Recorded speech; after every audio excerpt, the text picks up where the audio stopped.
Good evening, Harsha. Harsha Makalande is our guest today.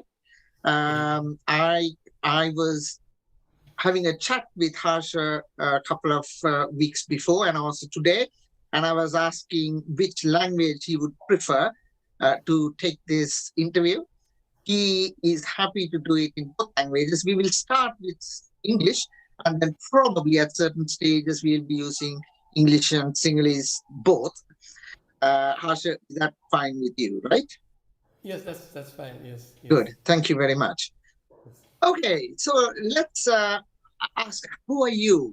So starting with this name, which is very unusual, Makalanda, could you tell us, is that a village name? Is that your surname you're using, or is that your gay name, which is converted into surname?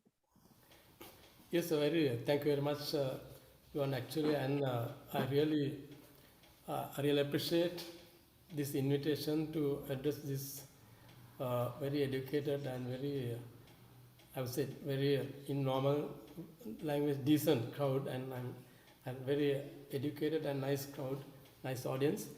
Uh, I get nice vibes from the audience, and very nice, very nice. Very thankful to be enjoying peace in terms of vibrations. That's great, in this today's world where we are under tension all the time. We don't know when a nuclear bomb will hit us, even though we are in Sri Lanka still.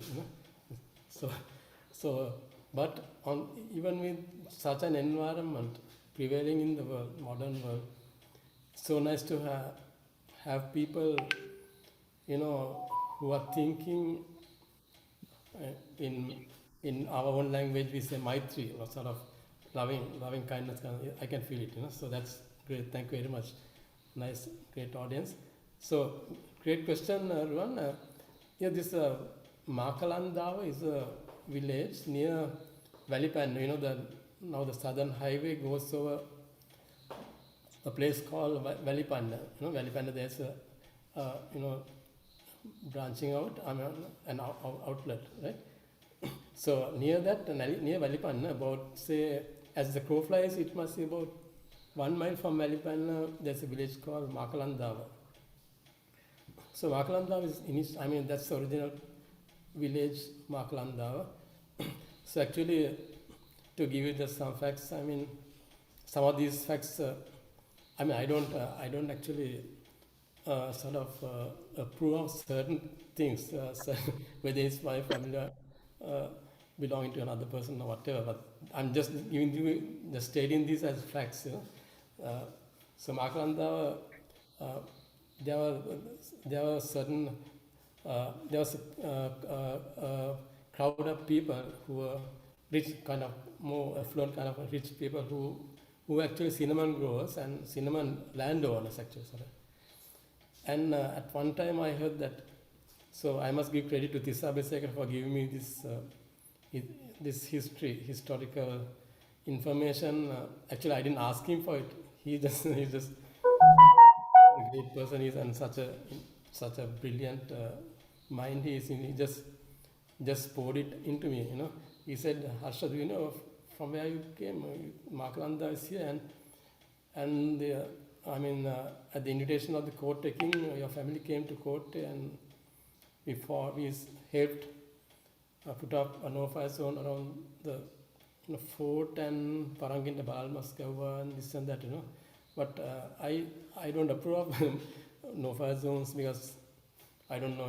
I don't think it's happening in an ethical way, in recent centuries. So this happened about 5 centuries ago. I think at that time, I believe that it would have I believe, and I hope it happened the correct way. But I don't know whether anywhere down the line it happens the correct way. That's why people suffer, Still we are having inverted commas and Varhan. I would like to say that we are internationally a bit down in the dumps because of all this no fire zone. We have to do it. There's in the textbook there are, because we are a military family. I know about this. Because Yes, I have read that military bit going on to 1400s. yeah, that's right. So But you because of were that, not born in Makalamba, isn't it? You were born in Colombo, I believe.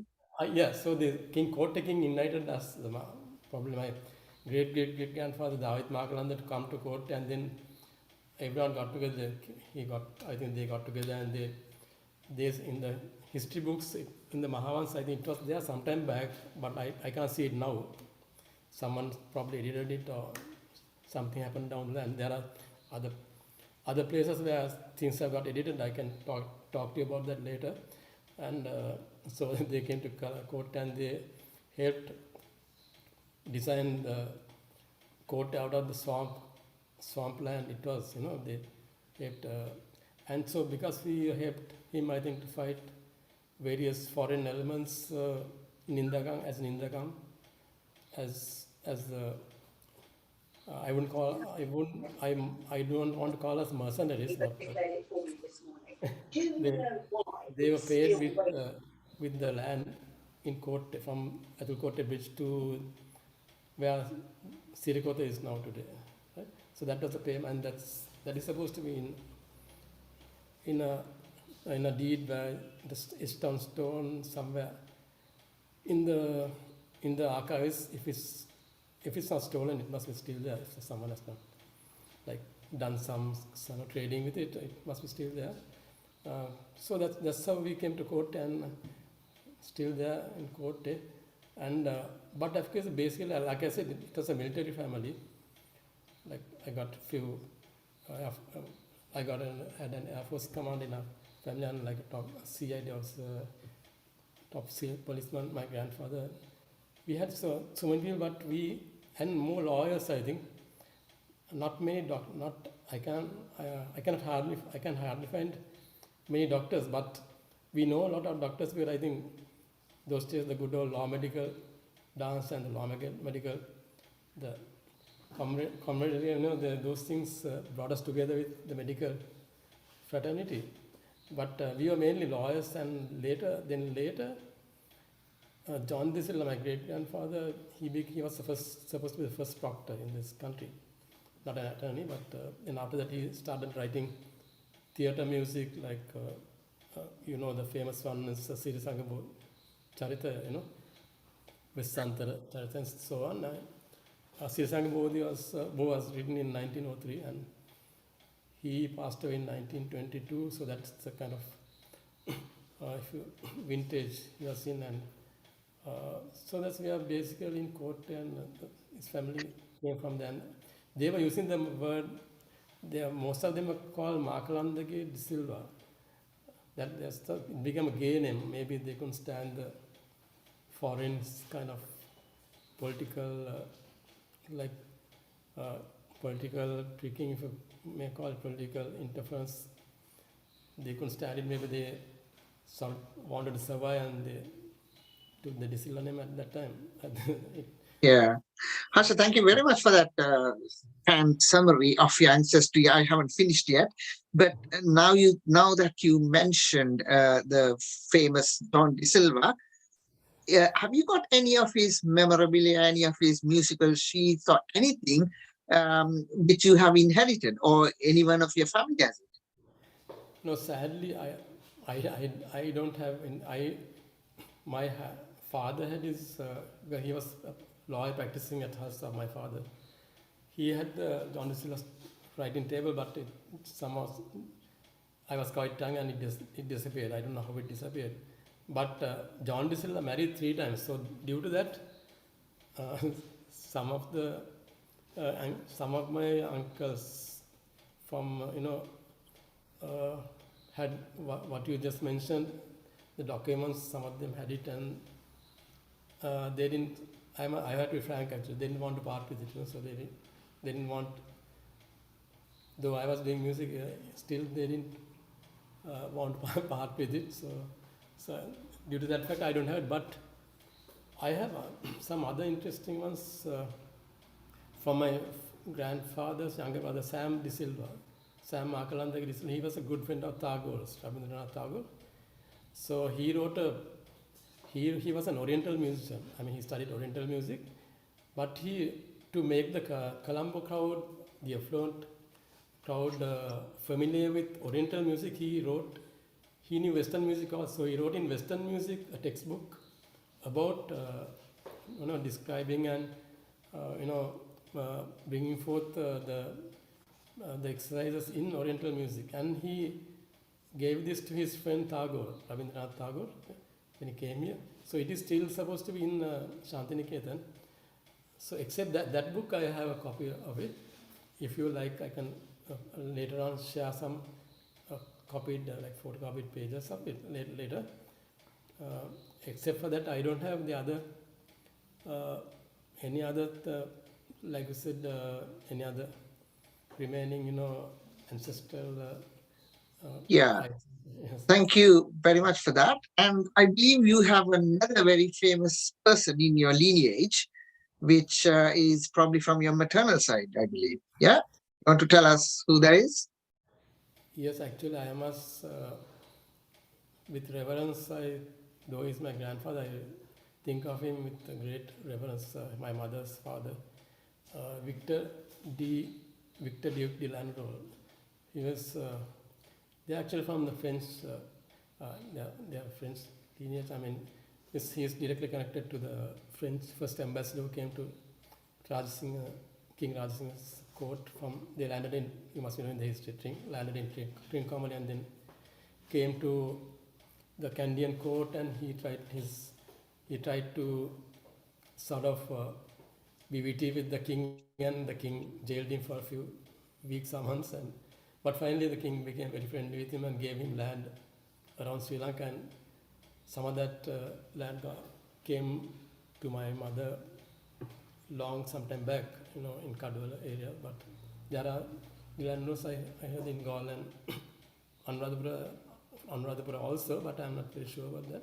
But the main things what I'm trying to say is his brothers, D.D. Landro's brothers, like Julius D. Landro, he worked a lot on the Sinhala dictionary, with Geiger, the Professor Geiger from the great genius Geiger. Wilhelm Geiger, yeah. Exactly. Mahavansa, who translated Mahavansa, yeah. Exactly, that's right. So Julius D. Landro worked with him, my grandfather's younger brother. And I was actually, he was for me, he was a Victor D. Landro, and he was they were like gods, like gods to me, because I got very inspired by them, because Victor D. Landro, he was a qualified English teacher, but I have not heard him speak more than about 5 English words in his whole life, to me, So he actually strived to bring forth his mother tongue, which is Sinhala, became his mother tongue. And he had a beautiful house at Bomia in Kadwala, Kothalawala, which I was, when I was very small, I used to go there, sleep, be there. So I can still remember I used to sleep on a mat in the saal, the hall area, and 3 a.m. in the morning, Victor Duke de Landro gets up and gets into his routine. What's the routine? Writing poetry, and while writing poetry, he always sings it in Samudragosha Virta. Samudragosha Virta is, I think some of you might know, it's a style of reciting poetry, if I may say, like an ose, Piritose, like Piritose. Samudragosha is like technically it should remind us about the sea, the sea when it's like softly murmuring to us, So that kind of sound it creates, and that's really inspiring. The way I used to just listen on the mat to him writing with either an Aladdin lamp or another kerosene lamp, because those days Kadwala didn't have electricity at that time when I was about 5 years old. So he's one person who has really inspired me, because he gave me that grounding without uttering a word to me regarding language or regarding patriotism or any such think he never uttered to me in words, but he just, in his action, he just sort of transduced it to me, sort of conveyed it to me, The only time he talked to me about this subject was when one day I was about 14 and I was in the veranda, the famous veranda of these old houses. There are two armchairs on, like one on either side of the veranda. So I was like a very advanced old person. When you're seated, like reclining on one armchair, I just went and lay down on the opposite armchair as if I were equal with him. So he was, I didn't realize he was looking at me, and after some time he smiled and asked, "Ay puta monada hitanne?" Then he called me, come. Do you know your great grandfather Don Disla is the Shakespeare of the East? Do you know that?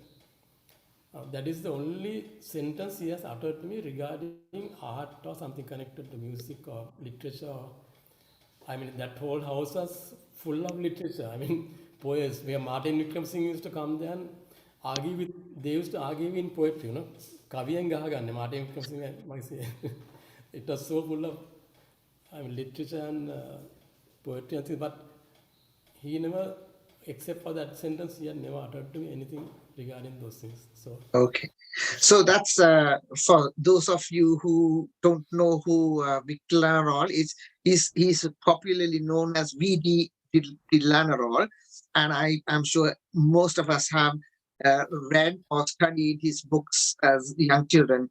So Harsha, at this point, I think we want to move a little bit because your teacher is getting panicky. She says, "I don't want to listen to the ancestry. I want to listen to his music." But before getting into the music bit, so you studied at Ananda, and yes. Lakshmi was one of your teachers, I believe. And so I believe you never studied arts or music in Ananda. What did you actually? What did you qualify as after the A levels? Yeah, actually, I was on the verge of qualifying. Like it happens to many artists. Many artists actually. This same story happens. Like they run away from their main what they were studying, and then they start going on track they were sort of born, sort of they were destined to take up. So actually, when I was small, actually I was crazy about becoming an inventor and a scientist. So and my Mahappa was my father's elder brother, was an engineer, electronics engineer, and I was crazy about electronics. So from my small days, I was into practical electronics, and before even coming, even at the O-level class, I was studying about semiconductors and how to take germanium and impurify it with arsenic and silicon, how to make silicon a semiconductor, by putting a spot of arsenic on that. Those are things, actually, they were two, I shouldn't have studied them, at that time. But I was so crazy about it. Chemistry and mathematics and physics, astronomy, science. I was crazy about it, and I was in the maths stream in school, and all my other college, my schoolmates, my classmates too, But actually, I don't see. I think, Ruhan, it's about time the world understood that so-called we should realize that art has such a lot of mathematics in. Look at Leonardo da Vinci, or take great poets, even like Omar Khayyam, or you go into you go down the line from the Middle Ages, you will find all of them did everything, like they knew everything, like Pythagoras. Without Pythagoras, we won't have equal temperance for tuning our instruments today. The point is that he went too much into the mathematical aspects of tuning. It's a lot of mathematics, more than physics. It was mathematics, how type of scales and things like that. But what I'm trying to say is that music is mathematics. If you look at Bach, the work of Bach, the German great composer, the Baroque composer. If you look at his fugues, without being a mathematician, I don't understand how one can create a fugue, F-U-G-U-E. So I think even in our school at that time, people, children in the science stream used to look down upon, ඒගොල්ලෝ කරන්නේ art නේ මචං art වල තියෙන mathematics එක දන්න තින් තමයි හිතන්නේ. අනිත් එක තමයි ඒ ආර්ට් වල ඒ ආර්ට් කරන අය දැනගන්න ඕනේ මැතමැටික්ස් කරන්න for art, like අපි බැලුවොත් අපි කැල්කියුලස් ගත්තොත් නේ කැල්කියුලස් ගත්තොත් it's more art than mathematics මම හිතන්නේ. නැත්තම් කොහොමද අපි ලිමිට් එකක් හොයන්නේ? I mean මේ අපි තුමු ගෝවා ගෙඩියක් ගත්තොත් ගෝවා ගෙඩියේ වර්ගඵලය හොයන්න ඉන්ටිග්‍රේෂන් නැත පුළුවන්ද? බෑ. ඒක ආර්ට් එකක් ඇත්තට. If we don't know how to break it up into where to put the notation correctly, the mathematical notation correctly, මේක අන්තිමට ඉන්ටිග්‍රේට් කරන්න නම් වෙන්නේ නැහැ. වැරදියක් ඉන්ටිග්‍රේට් කරන්නේ. I mean you should කොටින් කියනනේ ආර්ට් කියලා කිව්වට ආර්ට් වල තියෙන mathematics හුඟක්. I think so. I think you will understand, like if you take the Renaissance period in Europe, the Renaissance in Europe, I'm talking of, there are other Renaissances also, in like even the Harlem Renaissance and all those things. But the Renaissance in Europe, they took classical they started expressing themselves, scientists and artists and everyone. Mathematics art they went hand in hand, because without mathematics, I don't think you can do a proper composition or proper music score. I will be showing my music scores later, like my Sarasanga annama. ඉතින් මම හිතන්නේ ගණිතය නැතුව මම හිතන්නේ කලාව කරන්න පුළුවන් කියලා. කියන්නේ ඒකින්ද sorry I know what you are never that hari ප්‍රශ්නේ hari. I mean what you asked to get you back into the track. Very interesting points, but I'm seeing some other people sort of, they want to get to your music. But but I want to emphasize this fact. After leaving school, you got trained in a different profession. So could you tell us what that is, please? Yeah, exactly. Now you hit the correct point. Actually, I was getting trained in that profession from the time I was 2 years old, because when I was born to my father's family, I was upstairs. අපි හිටියේ අර ගුණසේනගේ අල්ලපු ගෙදර, because ඒක මම හිතන්නේ rent කරලා තිබුණා අඟ 100 පොලිසිය හින්දා. දවස් බිල්ඩින් එක තිබුණේ ඒකේ. ඕකේ උඩ තමයි මම ඉපදුනේ ඒ ගෙදර ඉන්නකොට. එතකොට අල්ලපුවෙන් තිබුණේ කෝඩ්ස්, right? මට හැමදාම ඇහෙනවා ඇති ලොයස්ලා ආගියු කරන සමහරට ඩයලෙක්ටික්ස් එහෙම ඉගෙන ලේසි වුණා සමහරට, right? ඉතින් එතන තමයි ඒක තමයි මම කියන්නේ ඒ අර පොඩි කාලේ ඉතින් එතන කොළඹදලා sorry Ruan, I have ප්‍රශ්න මට දැනගන්න ඕන උනේ ඔයා යුනිවර්සිටි ගියා නේද? මේ ආනන්දයෙන් පස්සේ යුනිවර්සිටි එකේ මොනවද කරේ කියලා? නෑ මම යුනිවර්සිටි ගියේ නෑ. ඒක මම කියන්නද. ඔව් මේක මම ඒ කාලෙම ඉස්කෝලේ ඉන්නකොටම මට කියන්නේ A level class වල ආවෙන් පස්සේ මට තේරුණා මම යන ට්‍රැක් එක මම ඇත්තට සයන්ස් නෙමෙයි කරන්න ඕනේ. because I started when I was formally I started learning classical music when I was 6 years old, Western classical, right? අවුරුදු දෙකේ ඉඳලා මම කිව්වේ මට මගේ නැන්ද උගන්වනවා අහලා පොඩි කාලේ ඉපදුනේ දවසේ ඉඳලා. ඉතින් informally I got trained from the 2 years, but 6 years ඉඳලා I started learning from Ananda College. She was the best music teacher at that time. She was a Commonwealth gold medalist, right? But later on I asked my aunt. I used to pester her saying that later when I was about 15. At that time, by that time we were in Kotte. We came to Kotte when I was 5 years. So I asked her. I told her that I want to do exams, music exams. I mean, it's like I will never forget her answer. Yeah, just very plain question she asked me. Do you want to become an artist, or do you want to keep on doing exams, getting certificates, exams? Do you want to do that, or do you want to become an artist? It was very, very, very clear to me, the decision. Though I didn't have the courage of my conviction to utter what I said, but still I knew what path I should take. I said no. Yeah. I didn't say anything actually. I said yes, you're right.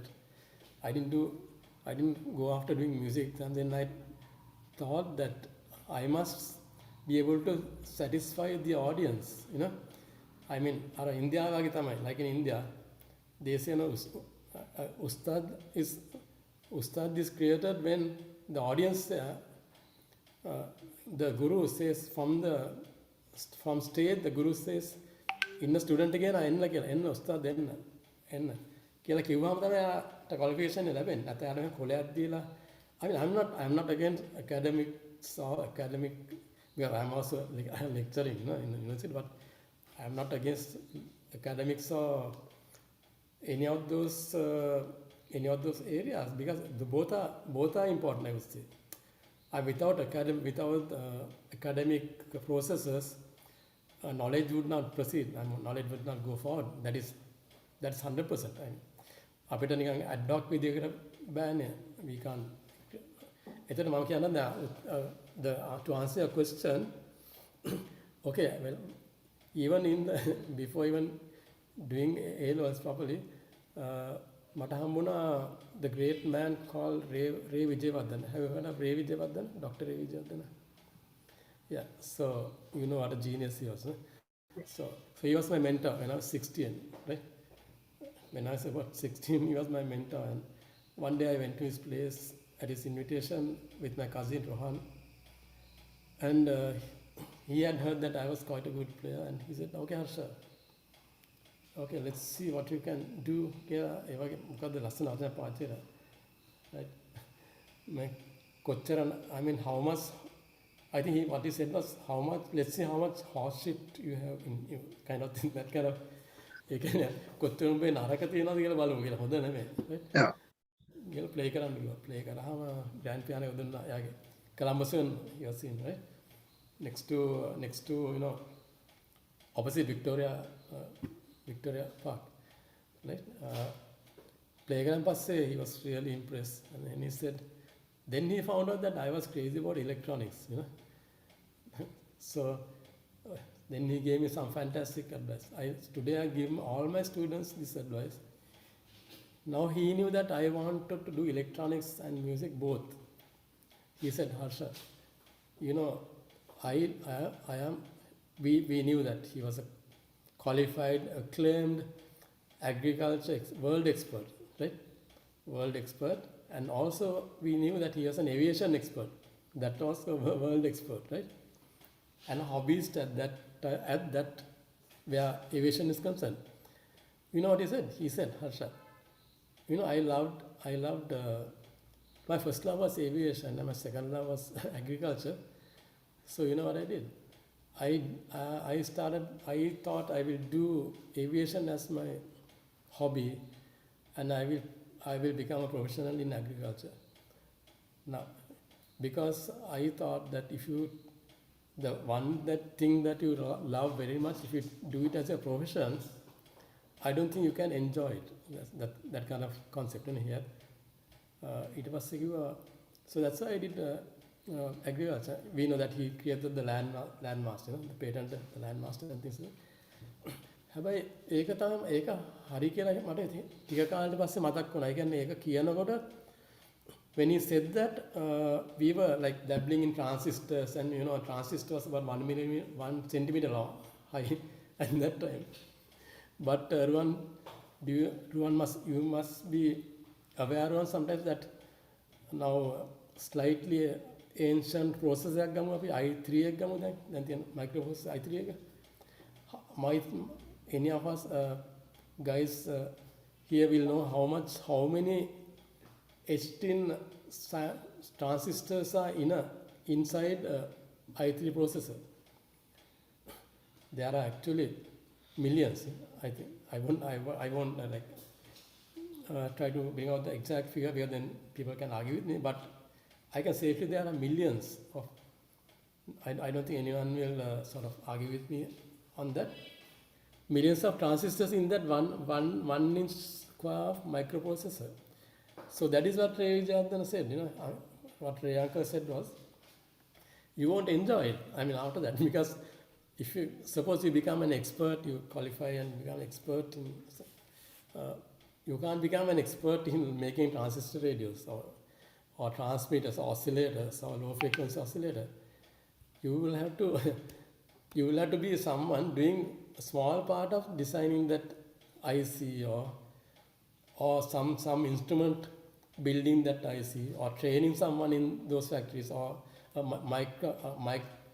microscope, electron microscope, handling those things. So that's what you mean. You can't enjoy.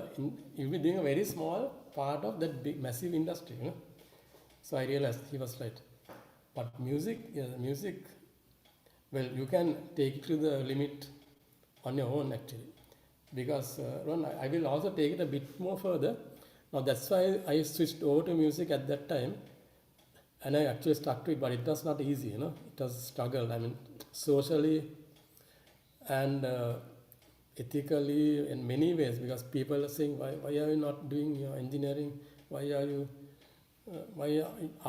I mean, Mozart was asked the same questions. Mozart had the same problem.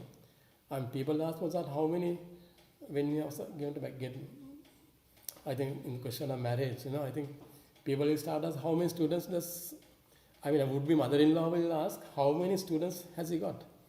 He might, would-be mother-in-law will ask her daughter that, how many students has he got? And that's they will ask the musician.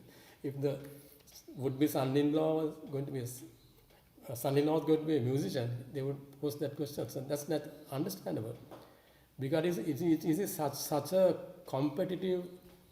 I mean, it has not changed one single bit from the time of Mozart or Bach or Beethoven, because it's so competitive that people get scared when their child says, "I want to be a musician only."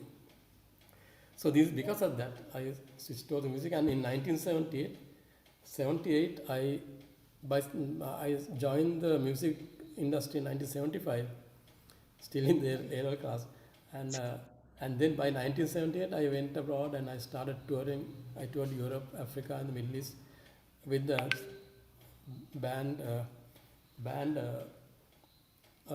called Lotus, which I will show you a picture later, and that was a very memorable tour, because we played for the Venice Film Festival also. I think maybe the only Asian band still that has performed at the Venice Film Festival, which is like after Cannes, that's the second best film festival in the world. So, but what I'm trying to say is that after when we started doing music, we didn't have any we didn't doubt sort of what the next day will bring us, like the question, when the question was asked, will I have food to eat tomorrow?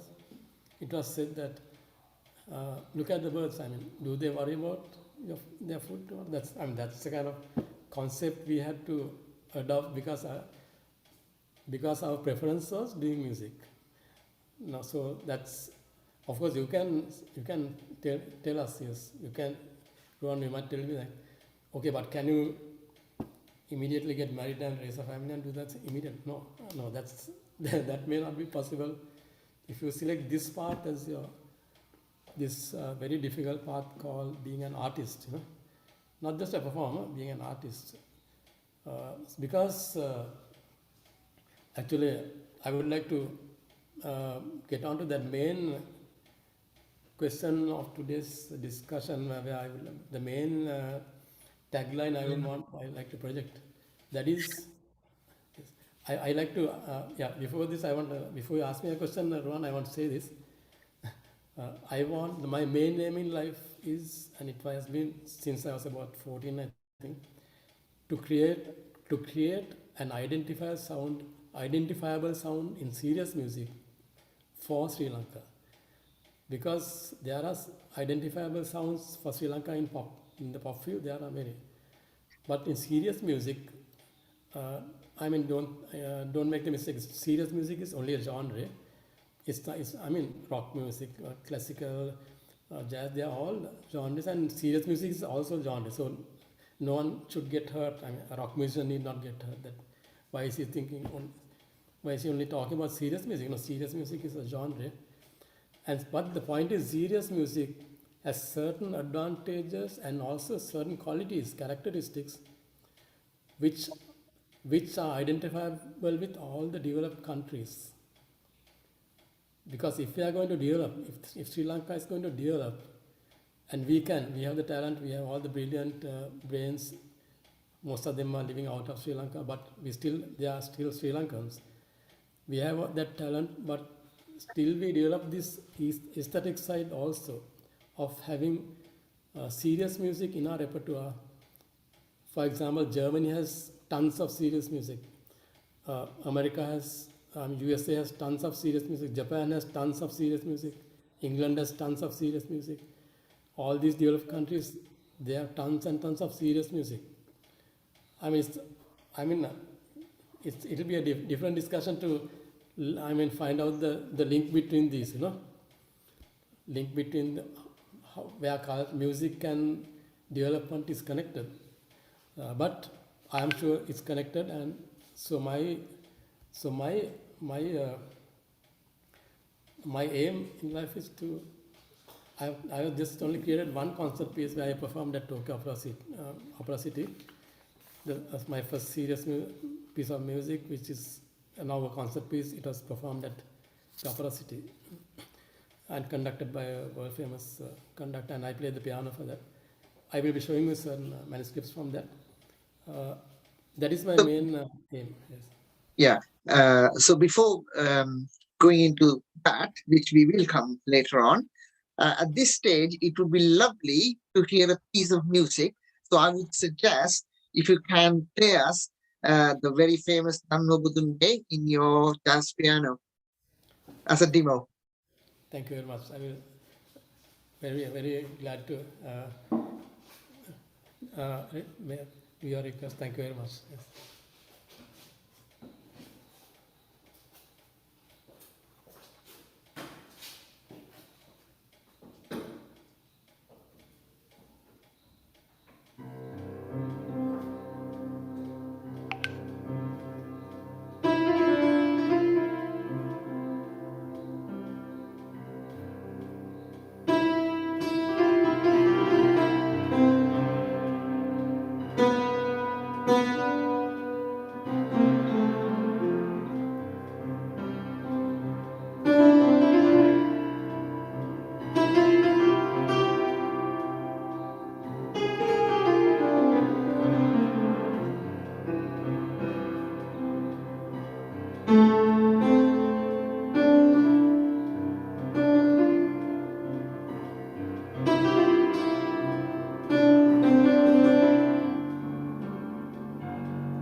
So I did a small Harsha, that was lovely. That was lovely. Especially the improvisation and the jazz bit was lovely. Now, with your permission, I would like to show you a clip. This is probably one of the best renditions I have heard of that song. And I'll just, it's about 3-minute clip for everybody to listen, and then we'll talk about it in a minute. Just let me share. Thank you.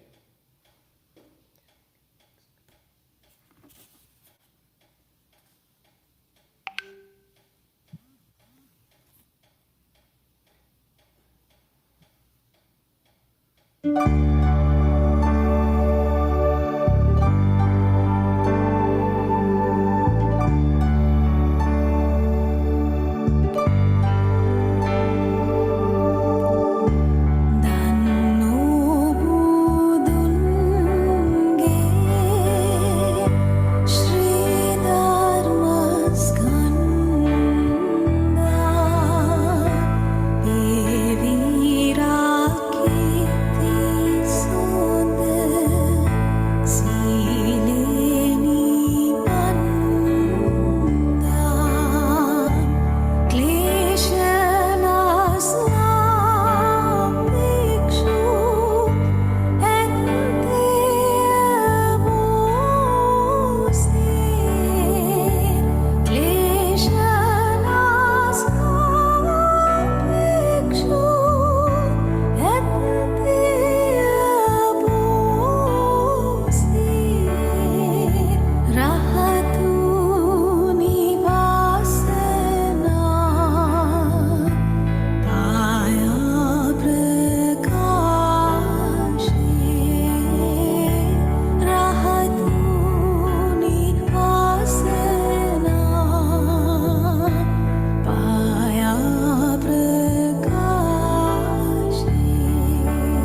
Right. Very nice. Uh, Very nice.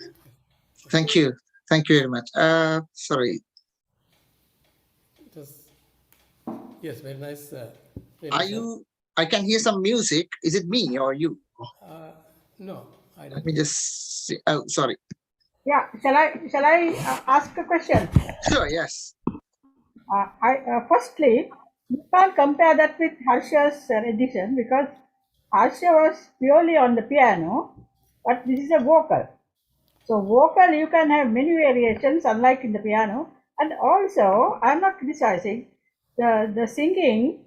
The original song notations have to be very accurate if you want to do, various alankara. Alankaras can be done the second time you sing something, but the first time the original notation has to be perfect. This wasn't perfect, especially Dharma Budunge feel. Dharma Budunge Kanda. One of the notes in the first chorus was a bit low, so it cannot be like that. And the variations you can do so many variations, but it has to keep to the original notation. I think for me the best rendition was Pandit Amaradeva's Dhanubudunge because he keeps to the original and he has his variations as well. Yeah. Thank you very much, Lakshmi, about that. Now, can I introduce you to Nilanka? Nilanka, would you like to show your face, please? Hi. Right. So this is the singer, Nilanka, and she is a doctor, Harsha, meet Nilanka. She is currently working at the Department of Physiology in Colombo University Medical School. And okay, let's not get into that song and the descriptions and discussions because I have already invited Nilanka to another session with us. I just wanted to show who she is and Harsha meet Nilanka, Nilanka meet Harsha. I mean, it's she sang very musically. I must say, musical. I mean, it's like they say, did it tug at your heartstrings? You know. So if I have 250 heartstrings, I think it tugged at very many of. I mean, I'm not analyzing the music, anything. You know, I'm just subjectively. I'm just speaking subjective as a subjective comment, subjective reaction. I would say that she had expression, musical expression, which is of course not. We are not talking about notes or like. It's not. I mean, I'm not trying to analyze notes or who sang it first or whatever. But if you music is a subjective subject, you know. So it's like the taste of salt. So whether you are in New York or whether you are in Colombo or whether you are in Kadugala or whether you are in Timbuktu or whether you are in Tumpane or Bombay or Bombay Merihai or whatever, you know, if you taste salt, you taste like salt always. So your salt was, I'm quite. It did the purpose of salt. What salt did. So for me, and the emotional part of it was very. Congrats. Thank you. I think last year we interviewed Sunil, and Sunil Perera, I can still remember the funny thing he said. අපි තෝසේ කඩේකට ගියාම තෝසේ කනවා. අපි 5 star hotel එකට ගියාම ඒ තියෙන courses කරනවා. තෝසේ කඩේ ගිහලා 5 star ඒව ඉල්ලන්නේ නැහැ නේ. ඒ වගේ ඒකක් තියෙන්න ඕනේ මේකක් තියෙන්න ඕනේ. Anyway, Nilanka, Nilanka, do you want to say something at this point because we are going to move on to Harsha? Thank you very much for the comments. Make me really happy. And this is one of my favorite songs. And yeah, for me, out of I don't know, out of all the religious songs, this actually, like you said, tugs my heartstring. And every time I hear this melody, it transports me to another place. So thank you very much for your comments. Yes, actually, Lanka, I would like to make a comment where the mention of the phrase religious song. Actually, because my grandfather, he didn't sort of, he was not in born in Ananda. He was a real court person, and and even the words Seru the Panti Panti.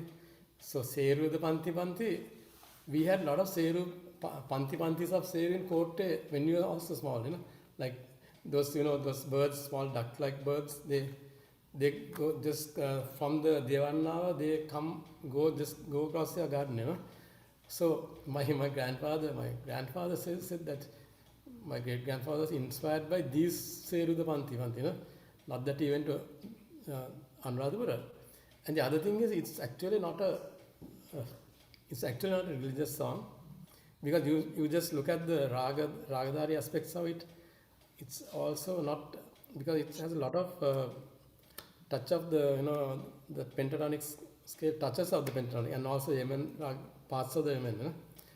So these and also the words, and knowing my great grandfather, I didn't meet him, but I can gauge what he was.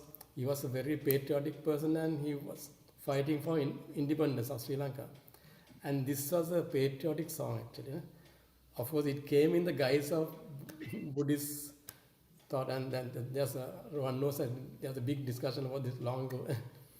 And so, and it is actually so patriotic that it's so like we don't even, in our family, we don't bring it forward because it's so patriotic. I mean, and in today's context, patriotism can turn into many other things, because patriotism should actually turn into a verbal or intellectual kind of intellectual warfare, if you put in intellectual warfare, but not to stoop down into barbarism, but people can, on the pretext of patriotism, stoop down to that. So because of that, we don't now sort of highlight the essence of this song, but it's actually it is a patriotism. It's also about Buddhism too. Right? Anyway, great performance. And also there are mistakes in my singing, and also the words. I think Dr. Ruan Disoy also, I think, commented on my YouTube channel about certain mistakes in my diction and some words. So I'm hoping to do it maybe again with the proper thing. Don't think too much about it, because because I'm an opera. I've trained in Western music, and I did my LTCL from Trinity College, London. So my I don't know. Man Sinhalen kiwat mata ara Eastern ඒ වගේ අර you get those variations in Eastern. I'm not very good at it. ඇත්තම කියන්න ලංකාවේ කවුරුත් මේක ඇත්තට මේක Bengali feel එකක් තියෙනවා. මගේ තාත්තගේ සිං කරන මම අහලා තියෙනවානේ. ජෝන් දෙසිල්වාගේ දුව මේක සිං කරන මම අහලා තියෙනවා. මාව ළඟින් තියාගෙන මේක සිං කරලා තියෙනවා ජෝන් දෙසිල්වාගේ දුව. ඒ කියන්නේ මගේ ආච්චි. හරි. ඒකලොන්ගේ තියෙන බෙන්ගාලි ෆීල් එකක්. ලංකාවේ කවුරුවත් මේක කියන්නේ නැහැ. මම කියන්නේ කවුරුත් කියම හිතා ගන්න පුළුවන් කවුරුත් ඕන නම් කරන්න මේ රටේ ඉන්න ඕන টপ සිංගර් කෙනෙක් මම තර්ක කරන්නම් ඒකලෝ එක. මේකේ තියෙන්නේ බෙන්ගාලි ෆීල් එකක්. මොකද ඒකලෝ පොඩි කාලේ ඉඳලා මෙයා ජෝන් දෙසිල්වා මෙයා කියන අහලා තියෙනවා. ජෝන් දෙසිල්වාගේ දුව අහලා තියෙනවනේ. එයා ජෝන් දෙසිල්වා කිව්ව හැටි නැත්තම් ජෝන් දෙසිල්වා කිව්වේ නෑ. විශ්වනාත් ලව්දි ලංකාවේ හිටියේ. විශ්වනාත් ලව්දි තමයි මියුසික් කරේ මේකට. ඒතකොට විශ්වනාත් ලව්දි අපේ ගෙදර ඉඳන් තමයි නෙළුවේ. විශ්වනාත් ලව්දි ඒකලොන්ට තිබුණේ ඒ කාලේ බෙන්ගාලි ෆීල් එකක් කියන්නේ අර දැන් බංග්ලාදේශ වල කල්කරානේ. කඩා ඒක දෙකට බෙදනනේ. ඒ ෆීල් එක තමයි තිබුණේ. ඉතින් ඒ ෆීල් එකෙන් කියන්නේ නැහැ නේ මේක. ඉතින් අපිට කියන්න පුළුවන් එහෙනම් ඔක්කොම මෙහෙන් දැන් සිංකන ඔක්කොම වැරදි කියලා ඒ අතින් කියන්න ඕනේ. ඒකින්ද ඔයා බය වෙන්න බෑ. ඔච්චර මියුසික් කියන්නේ ඒක තමයි. ඔච්චර technical නේ, more than the technicalities of it. The technicalities are the subjective dissipation of it, subjective dishing out, if I may. ඒක හරියට ගත්තොත් හරි. ඊට පස්සේ කවුරු මොනවා කරත් ඔයාගේ හදවතින් ඔක් කියන්නේ. එතකොට හදවතින් ඔඩියන්ස් එක දනවන්න පුළුවන් නම් එක්ක දේශාභිමානය වෙන්න පුළුවන්, නැත්නම් බුදු ගුණ වෙන්න හරි බුද්ධාගම බුදු ගුණයක් වෙන්න පුළුවන්. ඒක දනවන්න පුළුවන් වදිනවා. දැන් වාමට දෙක දනවන්න පුළුවන් වෙනවා. ඔය අපර සිංහල මම දන්නවා වෙස්ටර්න් සිංහල තියෙන්නේ. හැබැයි මට ප්‍රශ්නයක් නැහැ. මට මොකක් හරි දැනුණා නම් මම මේක පිළිගන්න ඕනේ මට දැනනවා කියලා. ඉතින් මට දැනනවා දෙයක්. ඒකෙන්ද සන්තෝෂ වෙන්නේ. Very good. Thank you, Sri Lanka. We will invite you again at a future stage. So let's move on with Harsha then. Thank you very much, Harsha. Next, I would like to share another clip. And this clip takes us back to the year 1986. And there was a program called Swasangita, recorded by Rupawahini at the BMICH. And it was, the chief guest was Prime Minister Ranasinghe Premadasa. And you were the music director on that event.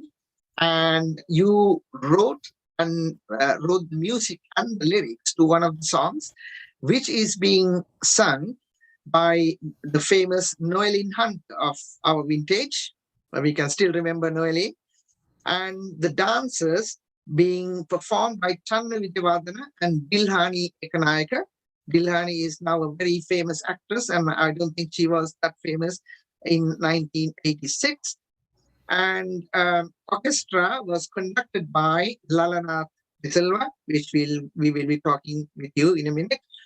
And the master of ceremonies was somebody who addressed the SLLS a few months ago, and it was Ajita Kadragam. And this is 1986. About 7 years later, President Premadasa was no longer, and about 9 years later, Lakshman Kadragama was not with us. But let's listen to that clip. It's a wonderful, it has very lovely memories for all of us. Sorry, let me share with you.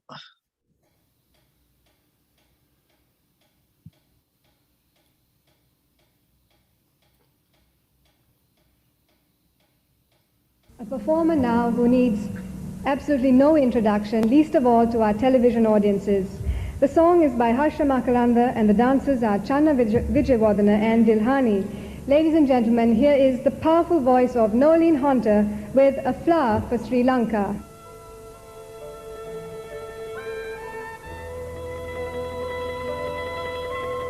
This is a dedication to a place that's close to all our hearts, Sri Lanka, a tale of love. What broke your heart apart? It can't go back to the start.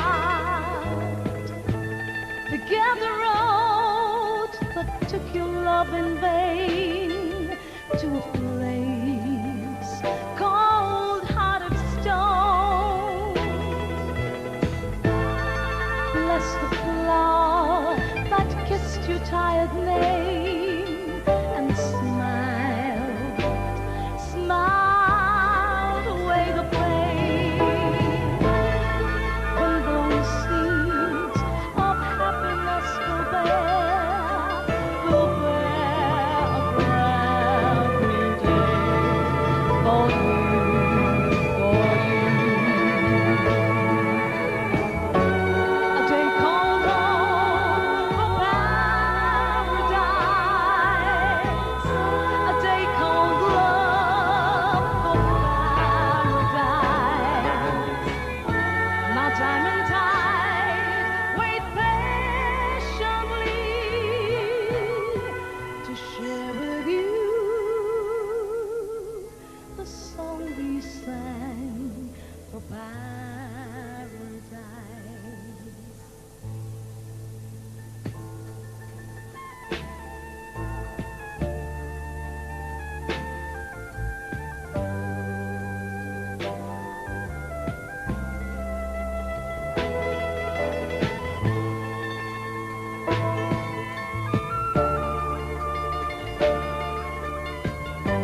your paradise.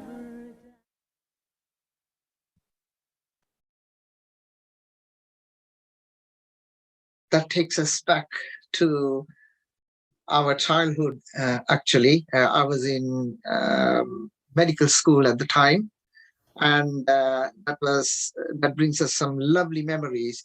Harsha, I think this was your very first song composition. Am I right in saying that? Yes, actually, the very first song I wrote, music was called Sons and Love, sung by Priyanti Geraldine, and the words were by Nimal Mendis. But this is the song that where I wrote the lyrics also for the first time. Very first lyrics by me and the music also by myself. So you're right, it's the first complete song composed by myself. So you composed this song in 1984, just about 3 years after the 81 Bright started. And what about these words? What's your idea you're trying to impart on people? Yes, actually, Ron, it was such a sorry state of affairs and sorry situation for the whole of Sri Lanka, the people of Sri Lanka, because the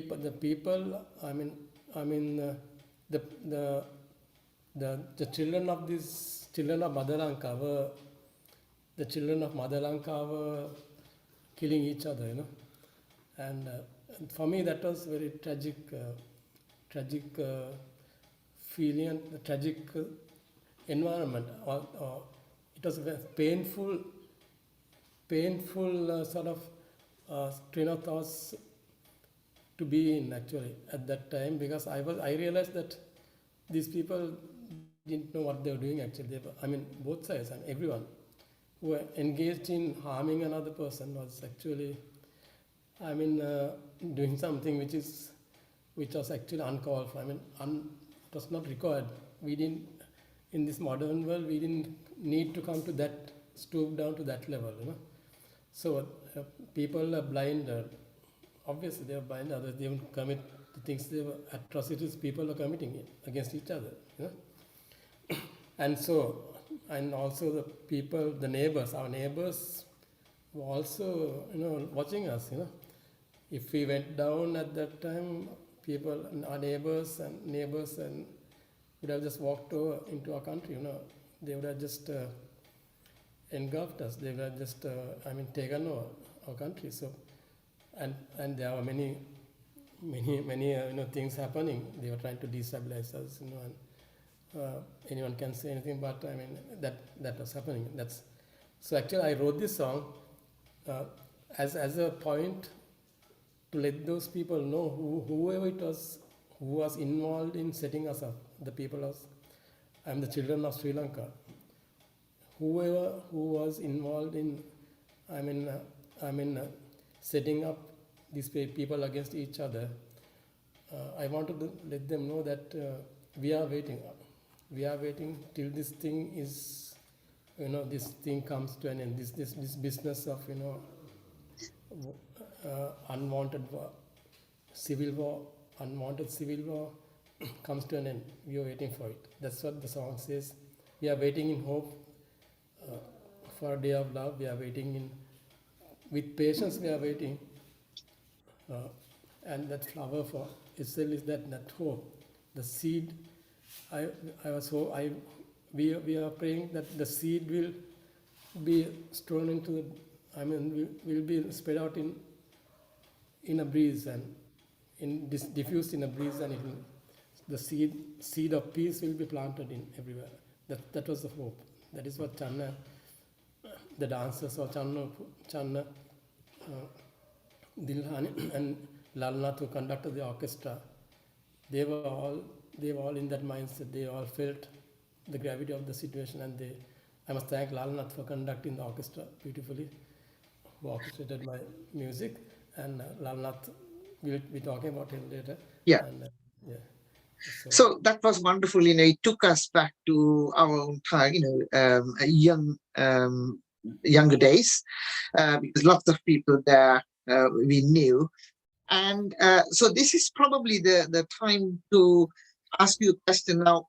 From what I believe, we talk about the fusion between arts and science. You were brought up as a scientist, and you moved on to the arts field. And the next thing I believe you are trying to do is to have this hybrid of Western music and Eastern music, or Sri Lankan music, and build up a new genre of music. So is this your invention, or were there other people who inspired you to do that? Yes, actually, that's a very good point you brought up, Ron, because the greatest person who inspired me very much was Mr. Nimal Mendis. Nimal is the one who actually who made a world-class recording in Germany of Gattabera, our own drums, and his own composition called Candian Dance. In Germany, he made the recording. And I must mention that he and Tissa Abeysekara were the people who brought me into the Sinhala field music field, and the Sinhala field. When I was actually a Western educated musician who toured out of Sri Lanka and came back in 1981, and after I met Nimal and Tissa, they invited me into the Sinhala field. And now to answer the question, actually the word hybrid is not the word we use in the composer's world. The word is actually fusion. So fusion is what, though I know you meant fusion, but the word hybrid would amount to a collage, collage like collide, like to paste, like when children learn to create things by pasting different figures together, different items together, icons together. So like I can paste together many items and create something else, But that's called a collage, but that is not fusion. Not that collage or hybrid is bad, but it's okay. That is okay, but the point is it is not what is meant here is my mode of doing composition is more fusion, and fusion comes from this very interesting thing called syncretism. Syncretism is, like I spoke about it sometime back. Syncretism is the bringing together of cultures and bringing forth a resultant, like in applied maths we do resultant forces, a resultant culture, which is a resultant genre of music, art, or whatever. So it's a fusing, and it's a something that has cultures subject to syncretism and fusion happening. So this is also a fusion, whereas because it is true, it's the Western structure, true. But there is actually not much musically, I don't think there is much fusion in this. But there is, like I said, there is some fusion in it, in that the way it's a total thing, like the way we pronounce English in our own way, the way we use English words in a Western structured composition. So and maybe the flute solo, the way we in intonation, the way we produce tone, from all those things we have created fusion, and this is so in that sense it's fusion work, and it's not heavy technically, musically, theoretically. It's where if you analyze the melodic progressions, they may not be totally Oriental or totally Sri Lankan, but in many other ways it's fusion. Like I said, where you speak the English language, the words itself. I wrote the words, and actually inspired by R.K. Narayan, not contextually, but the way he had confidence to write in his own way, his own kind of English in India, So I thought, why, if the grammar is correct, I mean, I look at language as a mathematical thing. That's why maths come in again, see.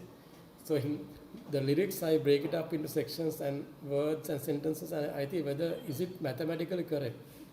Are the words balanced mathematically? That's a very long topic, but we won't go into that. So I judge it whether is it mathematically correct. Okay, if it's okay, I keep it there. So even the Queen of England won't be able to challenge us, where English is concerned. So we keep it at a point where they will have to engage with us in a long argument, long topic, long debate to unravel the sort of the shortcomings in that. But they will be defining what those shortcomings are. So that's where I want to take it to. I want to take it to a world plane where it will be subject to long debate if they think there's something wrong in the poetry, So anyway, I'm happy with that, if people can debate about it. But yeah. So I think what you're saying is, it's when you say hybrid, you have features of both separated, whereas in fusion, you mix the two and what emerges is entirely a different form of music. Exactly. Now, at this point, may I get your permission to present another clip of yours, which I found it's fascinating. It's Gadagavan fusion. Okay. Is that okay? So let me try and explain this, or you can explain it. I'll put the clip. Yes.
lovely. මේ මම කියන්නේ මම සාමාන්‍යයෙන් සිංහල සංගීතයෙන් අව කෙනෙක් නෙමෙයි. මේ බරපතල දාන්න ගිහිල්ලා මටදී මේ වැරදිලා කීබෝඩ් එක ප්‍රෙස් කරලා නතර වුණා. sorry. So I mean that clearly shows what you're trying to say, isn't it? You know, what we call the fusion. And it's entirely a different thing, although we still can identify the Gajagawan. Yes, we can identify the Gajagawan. And also, like you said, now the hybrid aspect of it, we don't need to totally sort of get rid of it, or totally leave it out, because I mean, everyone likes, normal people, okay, now we may like certain simple things, like we may like a commercialized thing, something, on and off, For instance, now if you suppose you don't like ice cream, or only say something like that children like, some food or something like a candy kind of sweet kind of thing that children like. Occasionally, if a young child offers you something, okay, do you like something like this small chocolate? Let me have it, I'll have it, it's okay. Like you're not going to not enjoy it, you will definitely enjoy it, So like that. So we, as musicians, we include, like I said, those hybrid or collage pasted items that look like pasted items, cut and pasted items. We do those, we put it there sometimes so that to make it light-hearted, sometimes. Now when you bring the real Gajagavanam tune, and we play it in that Perahara kind of walk, you see it in the Kandi Perahara. We'll be talking about the Perahara formula later on. Kandi Perahara kind of, the Perahara walk kind of, people enjoy it because anyone enjoys it, even any foreigner anyone from Europe who has never visited the Perahara, going there for the first time, will enjoy that rhythm, So sometimes we do that actually. We put it in sometimes. So plus the heavy, like the complicated chromatic harmonies, which we call chromatic harmonies, colored harmonies, as opposed to diatonic harmonies. So that is part of my language, the chromatic harmony. But I put in the other things also so that people will, to make them light-hearted, so make it light-hearted, So taking on the theme, about arts and science, another great musician which is in my mind is Professor Earl de Fonseca, who has taught me and many of us who are here. And I can remember when I was in the medical school, he started probably one of the first, maybe the first medical choir. And at the SLMA, Sri Lankan Medical Association session, we sang your Danno Budunge song in 4 parts, conducted by Professor Earl de Fonseca. And but overall, it was a success, but some people got really annoyed about, ruining the song by using the harmony in it. But that's not the point I'm trying to make. So Professor Earl de Fonseca tried, this fusion music, and you said Nimal Mendes has tried fusion music. Who actually got this idea into Sri Lanka? Is it Deva Suryasena or even before, or what's the progression of it?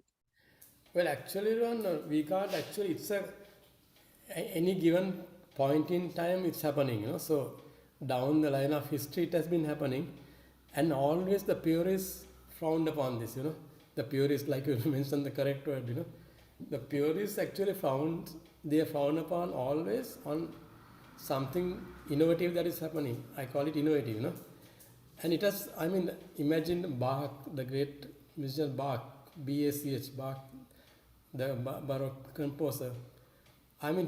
People complain. I have been to Bach's, in Lüneburg, I touched the organ in Germany, because I lived in Germany.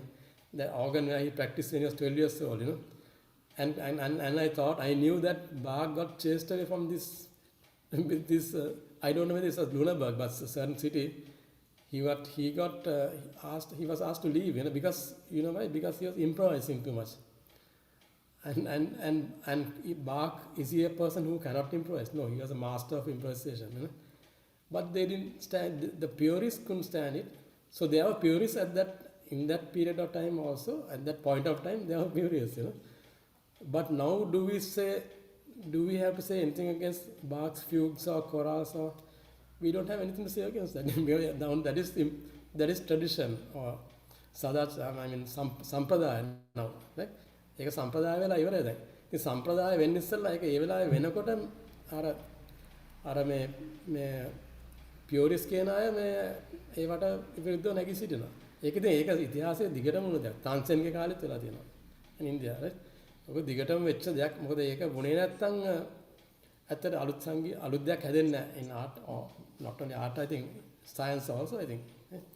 අපි ගත්තොත් ටෙස්ලාගේ කාලේ ටෙස්ලාට කොච්චර ප්‍රශ්න තිබුණාද නේද? Electricity ගේන්න හදලා අන්තිමට නැති කළාම දැම්මන අර නිකන් විදුලිය දෙන්න ගිහිල්ලා ඒ මාස්සයා නිකන් නැති කළාම දැම්මා. ඉතින් ඒ වගේ තමයි. ඉතින් අලුත් දෙයක් ගේනකොට අලුත් අපරාස් ගේනකොට කාමන් කියන අපරාගද කාමන් was supposed to be the most popular opera still in the world, you know. Carmen Bizet. හැබැයි ඒක නිකන් හිතන්න පුළුවන් the day it came out, he was almost chased out of the auditorium, නේ. ඒක තමයි ඉතින් මිනිස්සුන් සාමාන්‍ය audience එකට ඒක gauge කරන ඒගොල්ලෝගේ ඉදිරි දැක්මක් සාමාන්‍ය නැහැ ඒගොල්ලන්ට නේ. සාමාන්‍ය මම කියන්නේ නැහැ 100%ක් මෙහෙම නෙමෙයි. 100%ක් 3ක් ඉන්නවා. ඉතින් ඒක එහෙම හිතන්නේ නැති සමාජ හුඟක් හොඳ response එකක් තියෙනවා. overall critics response, but දැන් ඔය කියනකොට මට මතක් වෙන්නේ මේ ප්‍රශ්න දෙකක් තියෙනවා මම කියන්නේ මේ ඊට ඉස්සෙල්ලා මේ පොඩි කියමනක් තියෙනවා ඉංග්‍රීසියෙන්, if you always do what you always done, you always get what you always got. ඒක තමයි.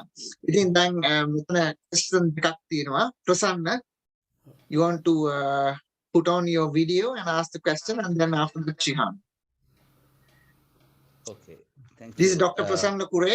He's living in Sri Lanka. He's my cousin. Hi, Harsha. Well, I mean, I have a few questions for you, but anyhow, you know, now as one of the questions is, you know, related to what Ruan asked, so I can, you know, clump most of these questions together, and perhaps I would make one question. In short, now I think, you know, Ruan also brought up this point. In short, if I may ask, now here you mentioned it as fusion. So let's go by the word fusion music. So this fusion music, perhaps you or, you know, people of your time introduced to Sri Lanka. So where has it gone, if I may, you know, ask it short and straight? Where has it gone? Because why I ask this is, you know, I mean, your music is fantastic. I mean, no question about it. And again, I'm sure, you know, there would have been much appreciation for this, much acceptance for this locally as well as internationally.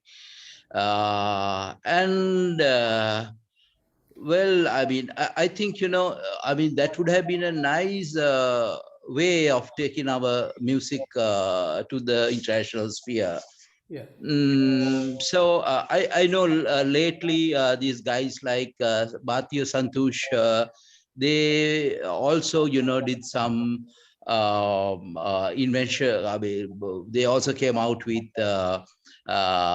something, you know, similar to what you did those days. But, you know, in between we don't see much. I mean, why? I mean, I'm you know, thinking why didn't it happen so? Because I would, you know, just say this as a passing comment. There's a friend of mine who says that, you know, music has now come to an end. He says, you know, this with regard to Sri Lankan music as well as, you know, perhaps, you know, he talks in with regard to, you know, music in general. I mean, that may be so or not, that's a different matter. But anyway, I'm again thinking, Harsha, your time, there were some, some very good musicians, no? I mean, so to speak, who were, I'm referring to Western music, who were, making their own music. And I'm sure, in a day like this, they would have done very well. I mean, a few names come to my mind. I remember these, bands like Cancer and what is it called? Unwanted Generation. Then people like, well, I mean, yeah, this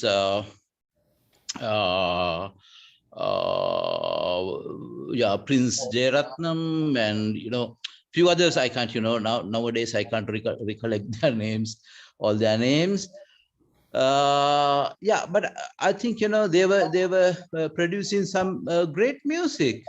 So what really happened to that, Harsha? Well, that is actually a That's question. mine. You're talking of that rock, that particular rock scene, Prince and them, Kumara Ratnam, they are playing rock. They were concentrating on a kind of rock music. So actually, Yeah, but I think at some point you were also I don't know directly with them, but you were also into band music, and am I right? yeah, Yes, but I mean, we were yeah, playing more.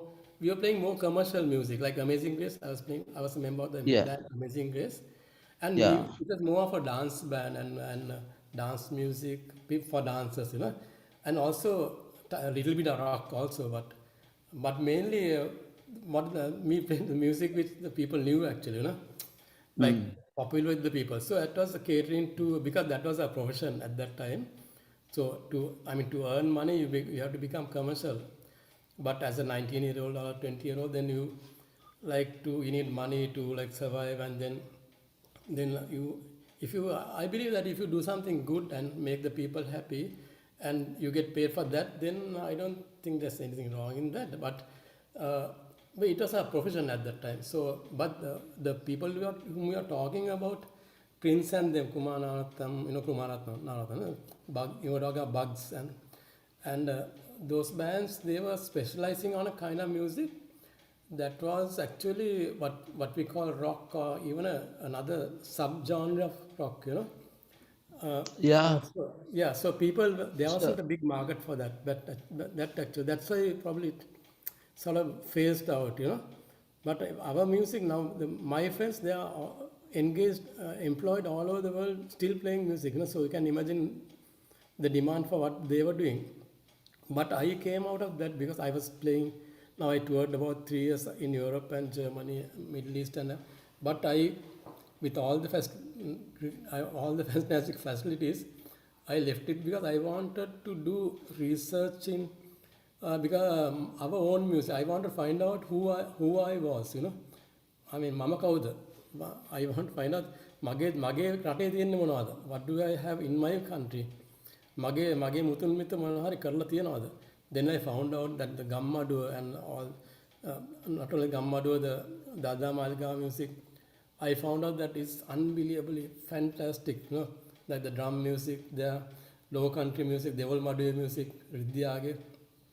මම හිතුවා ඇයි ඇත්තට මිනිස්සු මේ එච්චර හොඳ කලාවක් තියෙද්දිම අපේ මිනිස්සුන්ට මේක රස විඳින්න බැරි. ඔය බලනකොට ඇත්තට මට තේරුණා මිනිස්සු අපේ සමාජයේ it's a social kind of sort of wall which has come up between communities, because people are නිකන් අර දැන් ගොවියාගේ පුතා ගොවිතැන් කරන අමුඩේ ගාලවලා තියලා කලිසමක් අඳන් නගරයට ආවනේ ලිපි වැඩක් කරන්න නේ. Like he came ඔච්චර හොඳට ගොවියා, I mean the farmer was doing well. He was earning well with his farming.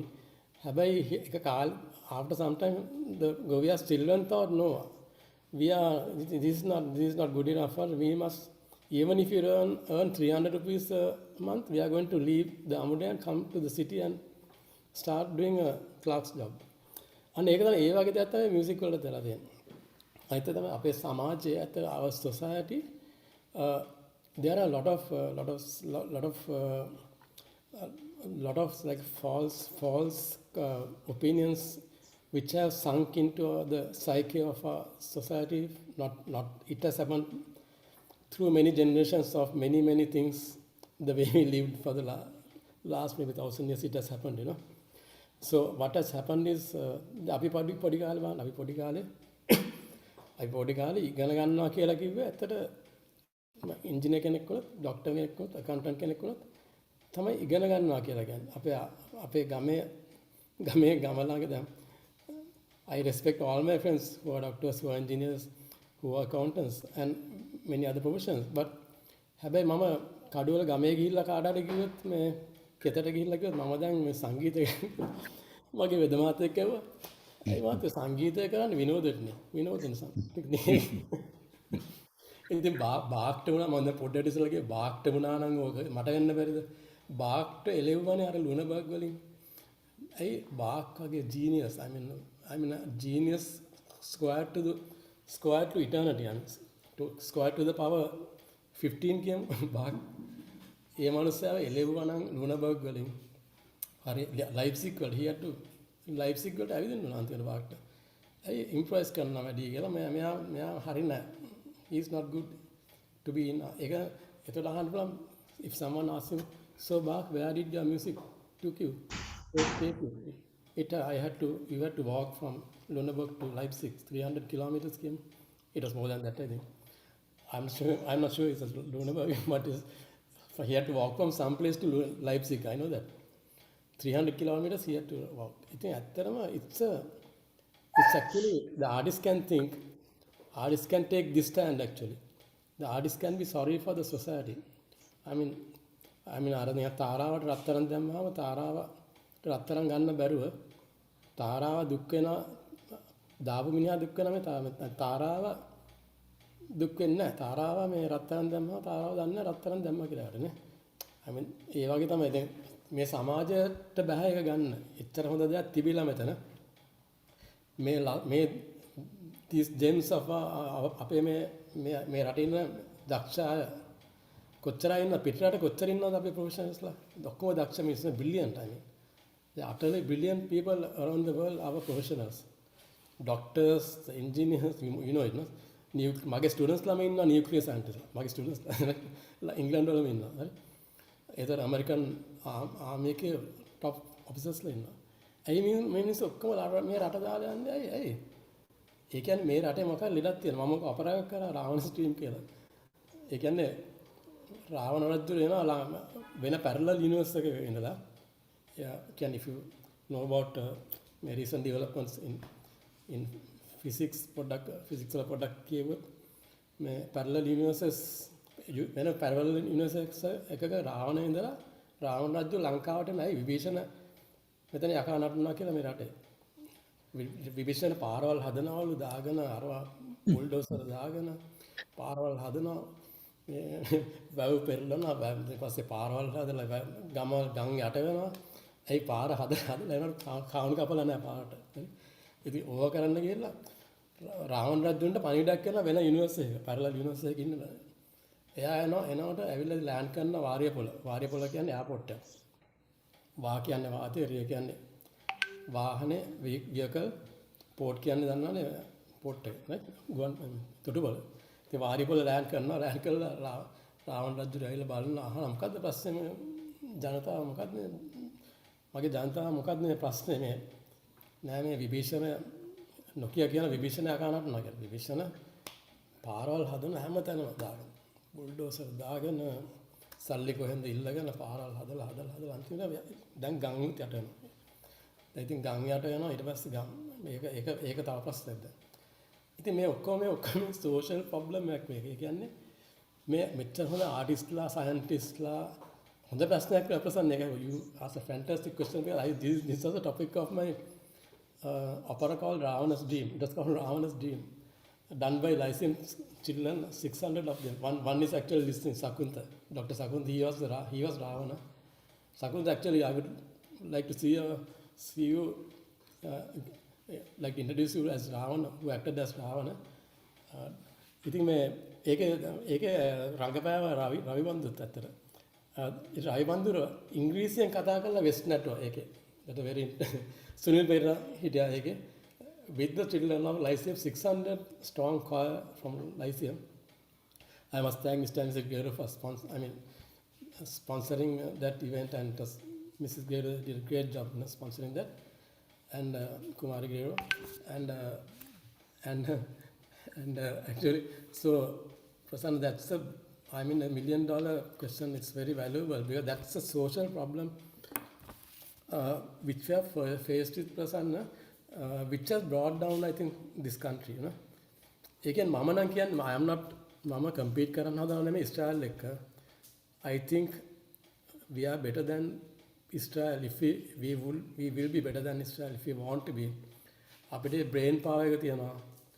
අපිට ඔක්කොම තියෙනවා. එක ප්‍රශ්නයක් තියෙනවා අපේ. අර JR දුක එකපාරක් කිව්වනේ අර වලක මුගක් ශ්‍රී ලංකා මිනිස්සු ඉන්නවා නම් වලෙන් පැනලා යන්න ගාඩ් කෙනෙක් දාන්න ඕනේ නැහැ කිව්වා ලංකාවේ මිනිස්සු නේ. තව එකෙක් පල්ලෙහාට අදිනවා කිව්වා. This is a very timely කාලීන ප්‍රශ්නයක් මේක. It's a very current. I think the whole point of this discussion should turn to this question actually. Why are we brilliant people? අපිට මොකද අයි අපිට එක්කවෙන්න බැරි? අපි එක්කව වුණා නම් නිකන් හිතන්න the total force, I mean the total brain power.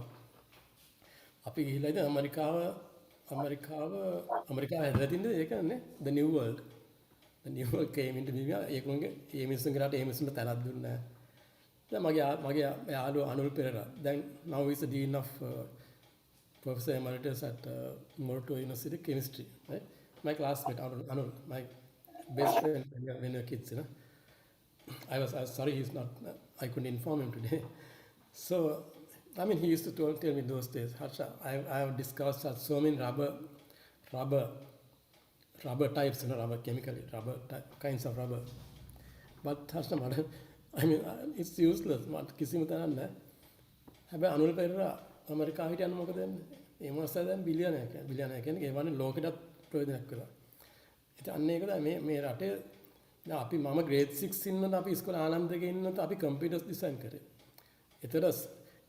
Logic gates of the electronic gates on our E34 selling logic gate takadana divuna.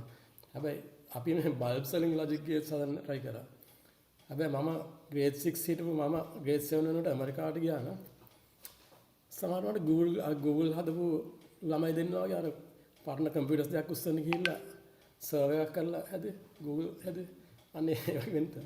Take anything new world killer Tesla Tesla America in the America යට දැම්ම තමයි Tesla ඒ වුණාට Tesla I mean Faraday කැපුවා Tesla ඒ වුණාට Tesla කරපු දේවල් මොකක් යටපත් කරන්න බැරි වුණා නේ. He's such a brilliant scientist. You must be knowing about what he contributed in the field of electricity. then මම හිතන්නේ හොඳ ප්‍රශ්නයක් So let's move on because there's another question. But just to highlight, although Harsha's work was probably less recognized in this country, your Swarasanga Vannama, when it was premiered in 2007 in October, Tokyo Opera City, I was listening to the tip yesterday. There was a 5-minute applause. I don't know whether people are standing because it didn't show that bit. But there was a 5-minute applause. I hope you will put the clip later on. But let's move on to Shihan's question. Shihan. Thank you, Ruwan. Yes, it was wonderful listening to that fusion example you played. So these words are concepts are very difficult. Fusion, hybrid, syncretism, and also creolization, which we don't use in our part of the world, but they use it in the Caribbean and the Western Indian Ocean, Mauritius, Seychelles, those places. So I just read recently, say a hybrid is A and B put together, you get a new product called AB. But I read recently that if AB now gels, then say AB is equals to C, that C is no longer a hybrid. It's a pure thing. So, I mean, I'm trying to fathom out for myself what are these differences. But the way fusion I see is where the elements cannot be separated in the resultant music. So, I mean, you mentioned Bach, but also Debussy was another example thrown out of the Paris Conservatoire because he came up with this kind of flowing Africanized kind of music into his classical Western music. So, yeah, societies don't like change, you know, at the beginning. But so how do you view Cafarina and Wally Bastian's Chorus by Love? How would you label them, so to say? Are they hybrids? Are they, how would you call them? Yeah, What would you like to call them? I mean, the mention of Wally Bastian gives me goose flesh. Yeah?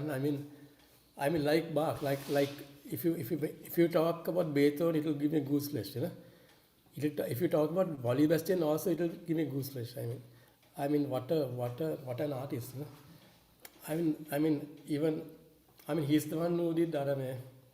Me Kalutara boat to that boat to he's the baila about the tragedy in Kalutara on a Vesak day. I think he sang about that.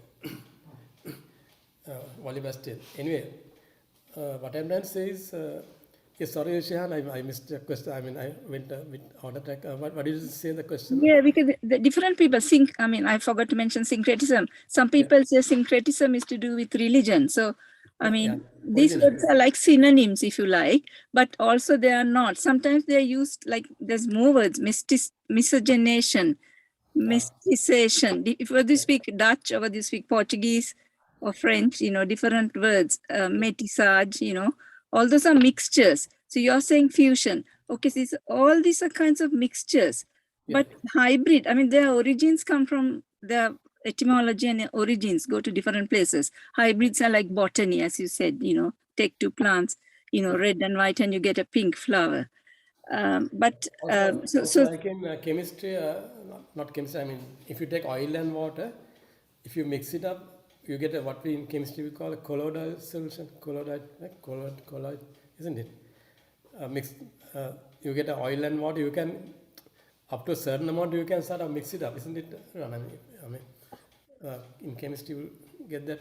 So I think that is, I wouldn't call fusion. I would call it a more collage kind of thing, like pasted together. Yeah. So I think hybrid, I think, isn't it that, do you mean hybrid is also like that? No, I mean, hybrid is more I mean, how would you place Cafarina? Cafarina. Cafarina, sorry. Yes, yes. Yeah, Cafarina is, I mean, it has gone through the mill of syncretism. I mean, it has gone through that machine, you know, grinding stone. I mean, and it is Sri Lankan. I mean, totally Sri Lankan now. I mean, I would say it's a Sri Lankan genre, you know. Cafarina. Yeah, Cafarina is Sri Lankan, because I feel Sri Lankan when I hear that. I mean, I feel, suppose I'm in Germany and I hear Cafarina, I will suddenly, I mean, like a bee, I would go to that flower and try to sit next to that flower, you know. Yes. Yeah, and I love Cafarina, actually. It's beautiful. It sort of brings out ලේ උනුනා ලේ රත් වෙනවා කියලා ලේ මගේ ලේ මන එළියට එනවා කියන්නේ අන්න ඒක දන්නවා Cafarina අහනකොට. So you think you called it a hybrid? I won't use that word for Cafarina. I would say it's it's more even finer than fusion, you know, because it has taken now. It has been there for so many years and so many generations, isn't it? So now it's traditional music. I would say traditional Sri Lankan. Yeah. Because from Norbert Rodrigo's time, it has changed. Yes. So basically, we are seeing as in transformation of music, continuities, but transforming and adapting to the current. Yeah, because actually, if you think in those terms, actually there is no beginning sort of there is nothing called pure music in that sense. Because we will end up at least 3,000 years before Christ in the Mesopotamia area, where the enneatonic system, whereas we are using the septatonic system, right?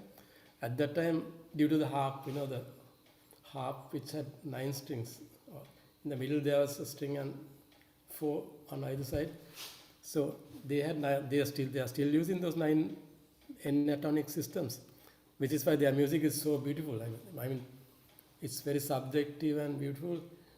But in that case, then we have to end up there, isn't it? I mean, now there are these purists, there are these people who think of purity, they get stuck at a certain timeline point. I mean, at a certain point in the time, on the timeline, they should get stuck, because they cannot, if they go, if they say this, okay, the pure music of reggae happened, say this year, on this date.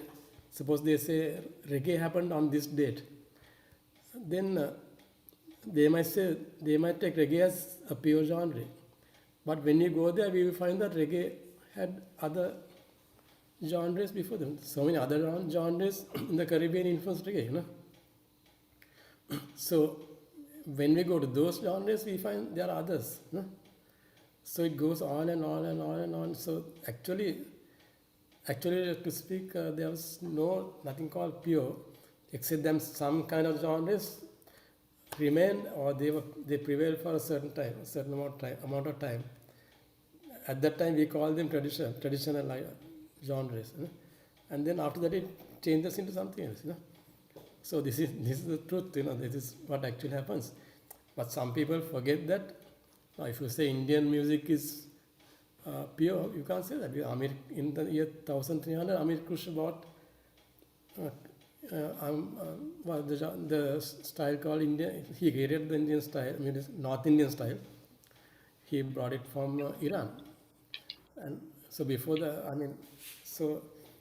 people might say, no, Indian music is pure. But if you stop at that point in history, stop and look around, then you can see there are other things that created those genres, isn't it? Yeah. All right. Thank you. Welcome. Right. Thank you very much, Harsha, for that. Now, can you just please warn your wife, maybe just out there, in another 5 minutes, can she and you do a song for us? Yeah, so that she could decide on the song and get ready while I ask my next question. Is that okay? Sorry, Ron. Would it be possible for your wife to sing a song for us while you play the piano?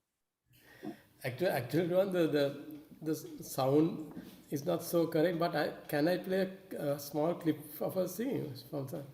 Sure. Yeah. Of course. Yeah. I have some further questions, but yeah, if you want to, play one. Yeah. And Ron, we would like to welcome Lalanath De Silva. Yes, he's. Oh, Lalanath is here. Of course. Yes, I didn't see him. Sorry. Lalanath, would you like to show your face? Wonderful. We will.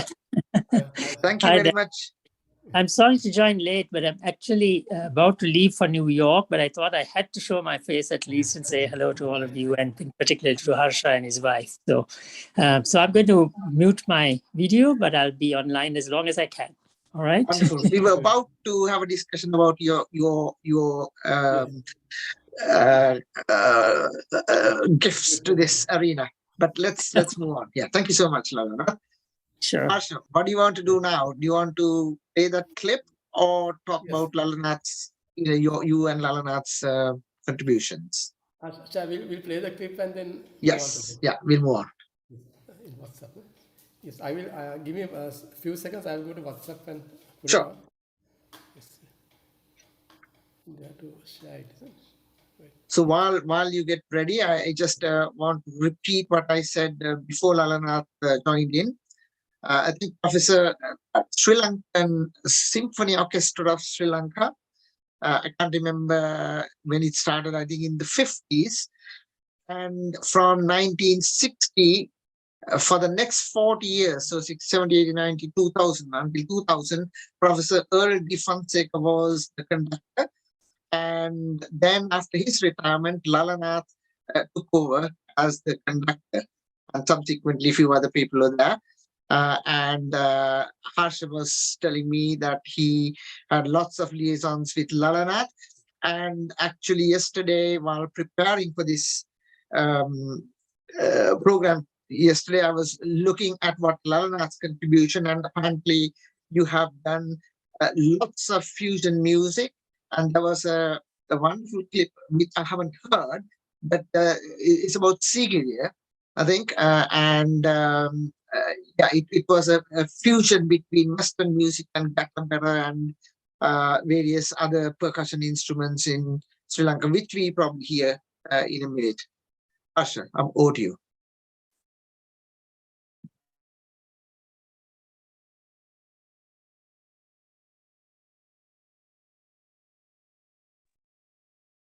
Harsha, you're muted, just in case. Yes, I'm trying to share the link. Yep.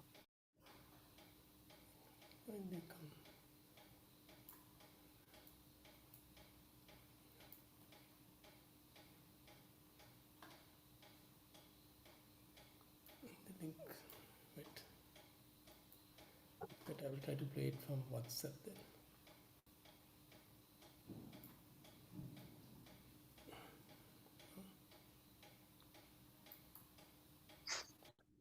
Hold on. It's coming up. Now I have to share it.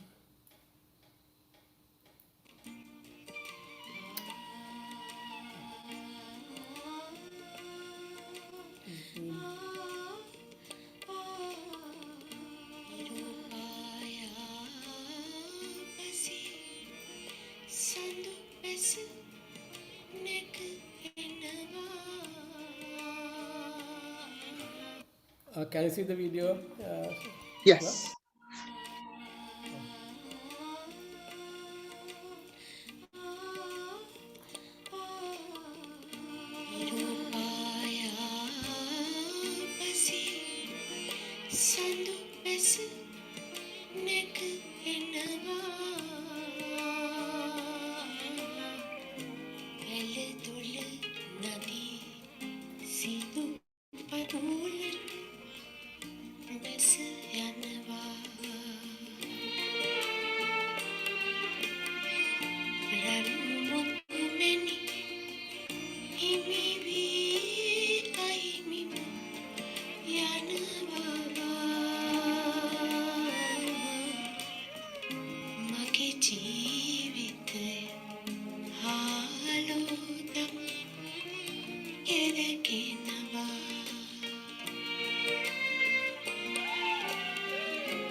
Thanks, sir. So that was what she composed, and also I arranged it. Yeah, if you go off the sharing, please, Harsha. Oh yes, sorry. Yeah, sorry. Who composed that? She, my wife, Nirmala. Yes. So who produced the music? You or her? Yeah, no, both of us, because she does recording also. She is a recordist, so she recorded at in a small studio at home, but now the musicians are quite professional players also, and so we did it together, actually produced it together at home. Yes. Right. Thank you very much. So now we are coming back to the same theme, because I asked you the question about this fusion music. Now, in my research, I found that you have done lots of operas. What's it called? Swarasangavandana is one of the top operas, and at the same time, Premasri Kemadasa has written certain operas. And I found Lalana, who's here. I found now these works apparently is nowhere to be seen. Lalana, if you can show yourself and help all of us. Apparently, you had in 1974 you have written a concerto overture based on Sri Lankan folk songs, and Christmas oratorio in 1976.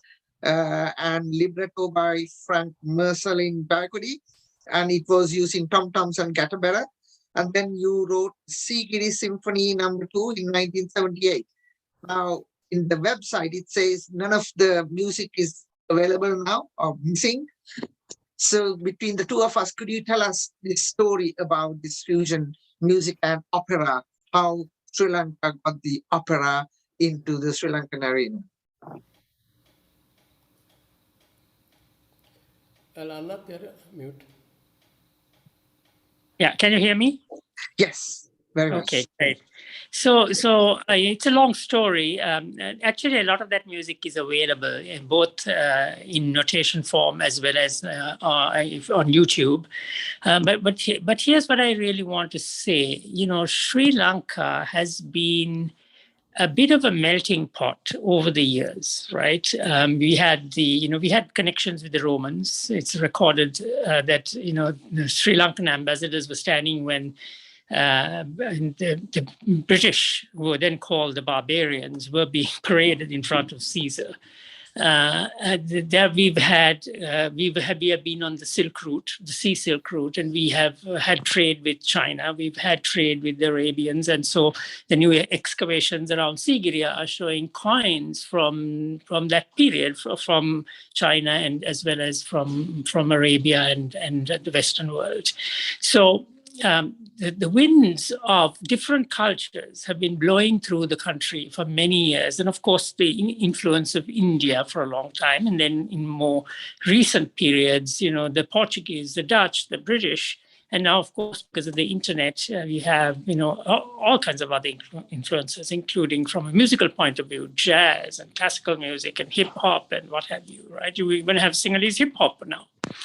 So, to be very honest, I actually don't like the word fusion because, for example, if you studied the works of the time of the Polonnaruwa period, you will see a very great influence of Hindu culture because he had Hindu advisors coming down from India. Do we call that fusion? Fusion literature? We don't call it fusion literature. It is literature which has imbibed influences from other cultures. And I don't think anything different is happening now. And I say this for a reason, because whether you look at the works of Harsha or the works of composers like Premasri Kemadasa or my own works, we are trying to express ourselves as Sri Lankans. And in doing so, we are using the different cultural aspects that we hear. When I used to walk from home to school at Royal College or when I was at Trinity College, I would hear the mosque. And a little while later, I hear the chanting from the temple. And then you cross a church and there's a service going on, there's organ music. And all of this is, gets into our brain as we grow up in our country. We are a multicultural society.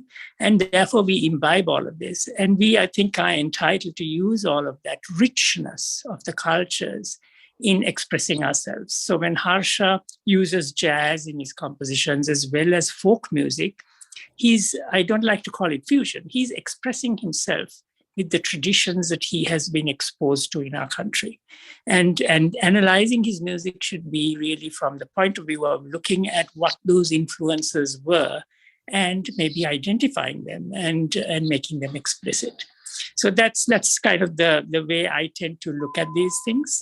And to sum up, Mahatma Gandhi said, you must open the windows and doors of your home so that the winds of different cultures blow through it, but you will stand rooted on the Mahabharata. He was speaking for himself. I will stand rooted in the Mahabharata. In other words, he will not lose his roots merely because he entertains and listens to and enjoys and even maybe captures and uses some of the cultures that blow through his home. I think that's really the epitome of what I think composers, Sri Lankan composers today are trying to do. Thanks. That was, I think, Ruan, you are muted. Sorry, before you go off, your Sigiri Symphony, is it available on YouTube or any other place to listen? The Sigiri Symphony, no, unfortunately, the notations are available. It was performed very long ago, and so we don't have recording on YouTube. But most of the others are written at Requiem, which you can hear on YouTube. There is the Christmas oratorio in Sinhalese, the first Christmas oratorio ever to be written in the Sinhalese language, Marcelin Jayakuri, who provided the lyrics, sung by choir and orchestra. You have that. You also have lots of chamber music and other orchestral works. There are 3 Sri Lanka, for example, for orchestra, which uses the ukusuwan and so on. So you quite a bit. I actually have a channel. If you say Lalanath and search on YouTube, you'll come across my channel. And it says loads and loads of that you can review. So actually, Ruan, while Lalanath is here, I would like to tell everyone, because it is Lalanath who invited me to do a serious work long ago, and I think 1992. I mean, Sarasanga, I can still remember. He asked me, Harsha, you have 2 weeks. He was part of the symphony orchestra, and he asked me, Harsha, we have 2 weeks.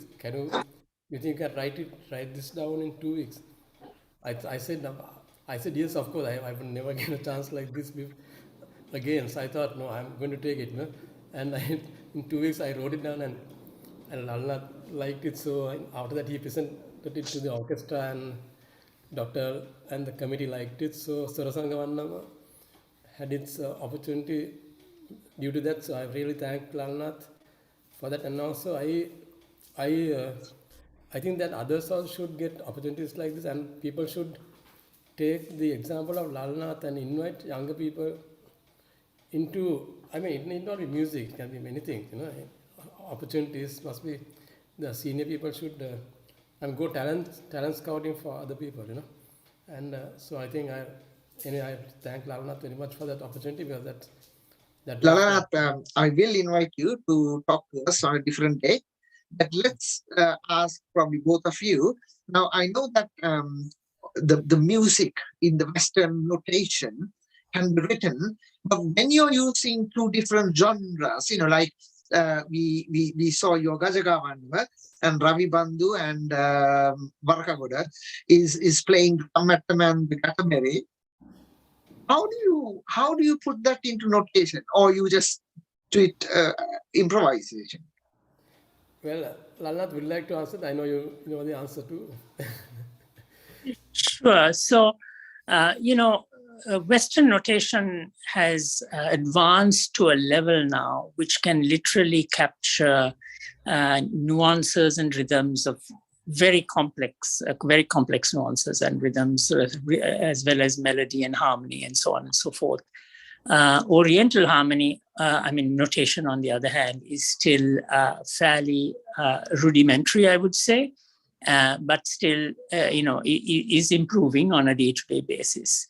So it doesn't matter which form of notation you use, but I think it's important to notate as much as possible. Now, that said, when we listen to the works of Bach or Handel, they were not notating everything either.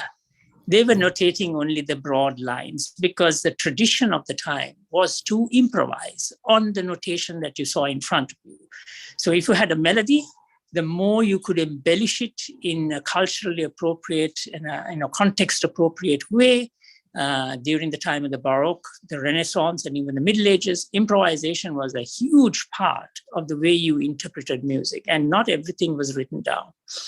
And I can tell you that from a composer's point of view, you imagine one thing, but what you can actually commit to paper is somewhat much more limited. So there is always a bit of a gap between the notation and what you have imagined in your mind.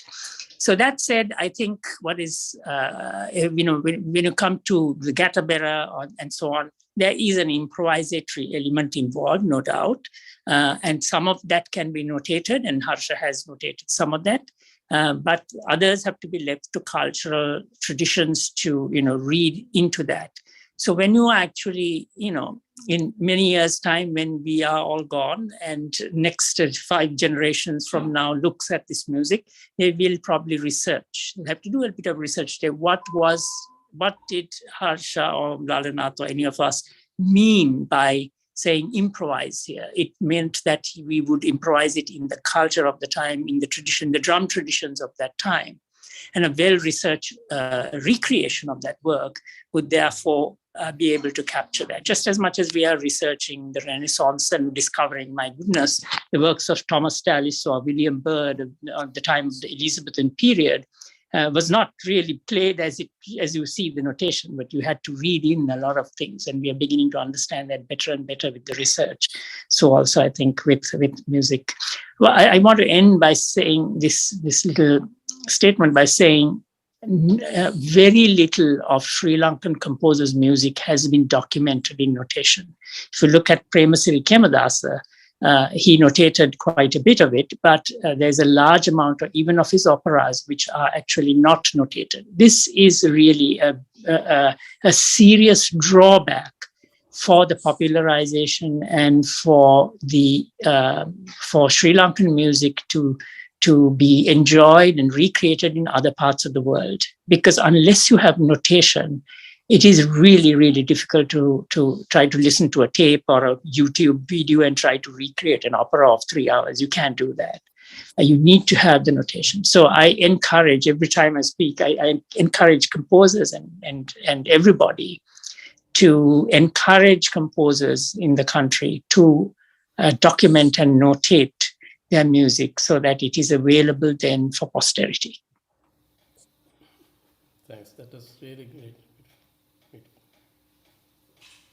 Sorry, I was muted. Thank you very much for that. And keeping up with our theme once again, Lalanath is by profession a lawyer, I believe. So we can see now how many different professionals came and elevated the music into different spheres. Over to you, Harsha, again, with about your Sarasanga Vandama. Just tell us what's all about. Can we is there a production going on now? Can we see it? Is it on the YouTube? Yeah, it's on YouTube. I can actually, because it's quite long, but I can play you the introduction. I can get it from YouTube and play it. Yeah. Could you give me 1 minute? I'll just share it from YouTube. Sure. Yes.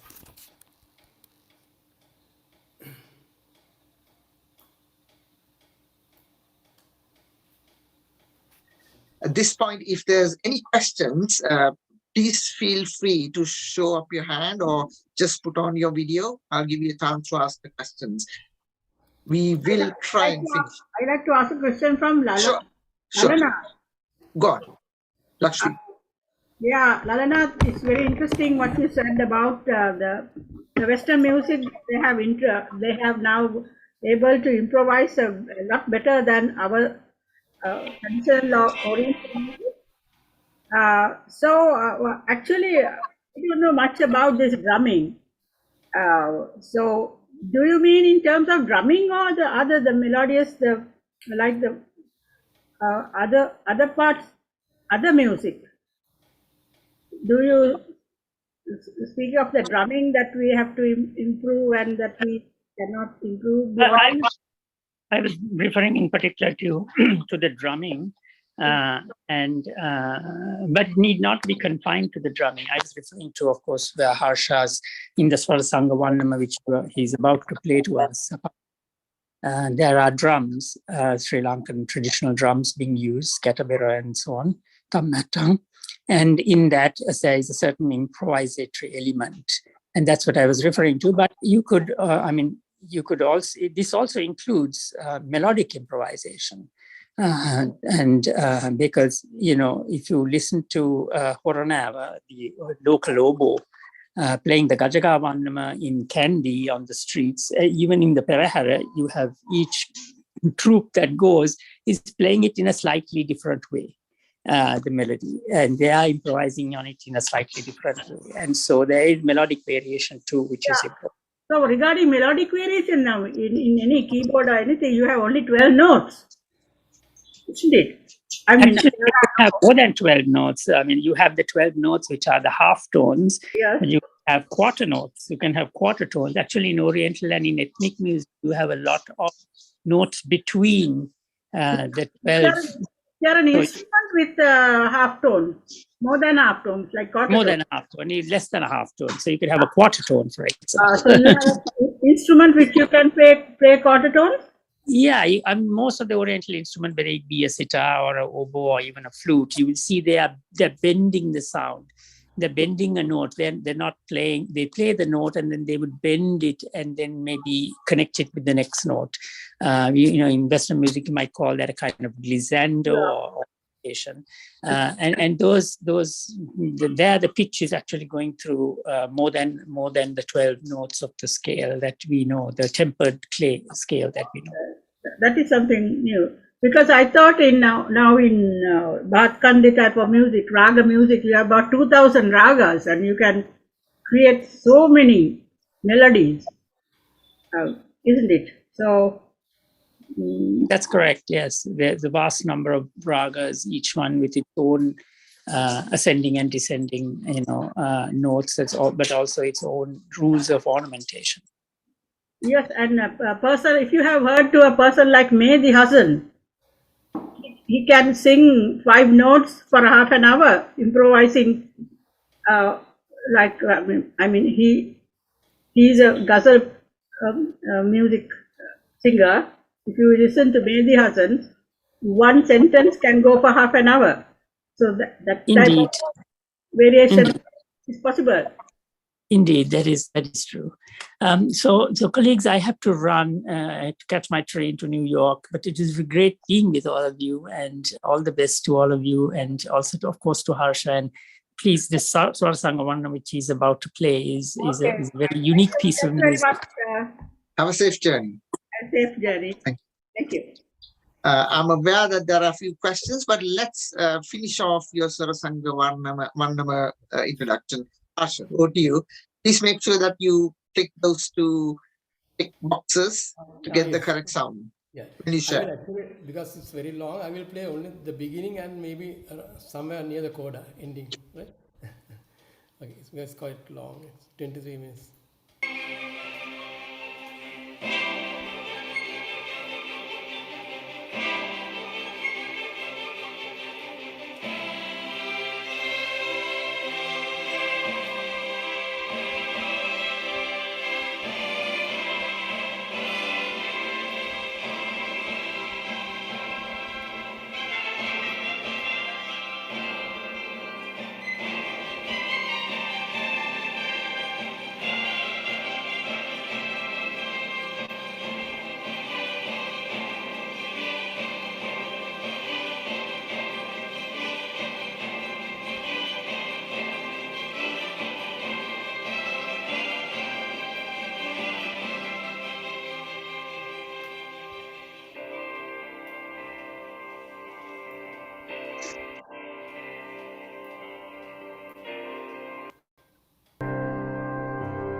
We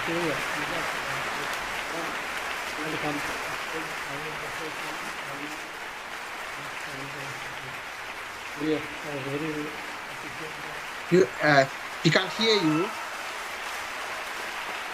I really appreciate the response given to us from the Japanese public at Shinjuku, Tokyo Opera City, Shinjuku, and they really appreciated the music, and especially because I think they love drums also.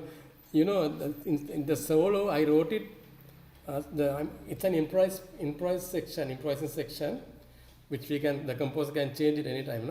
So luckily, Maestro Hikatara Yazaki, the conductor, Japanese conductor, he said, "Okay, Harsha, you can improvise, but give me the counting to the orchestra for the coming."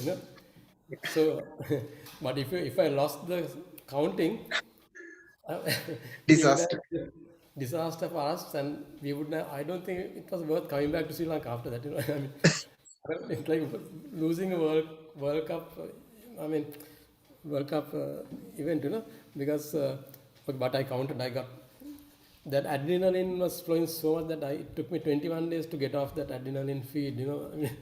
After coming back to Sri Lanka, but I managed to give it. I counted and gave it to him, and then the encore was. Ravi Bandhu, Jannat Varakagoda and myself, we had to come back many times on stage because they were really appreciative. And I wrote this solo the day before we played. I couldn't sleep, on the night.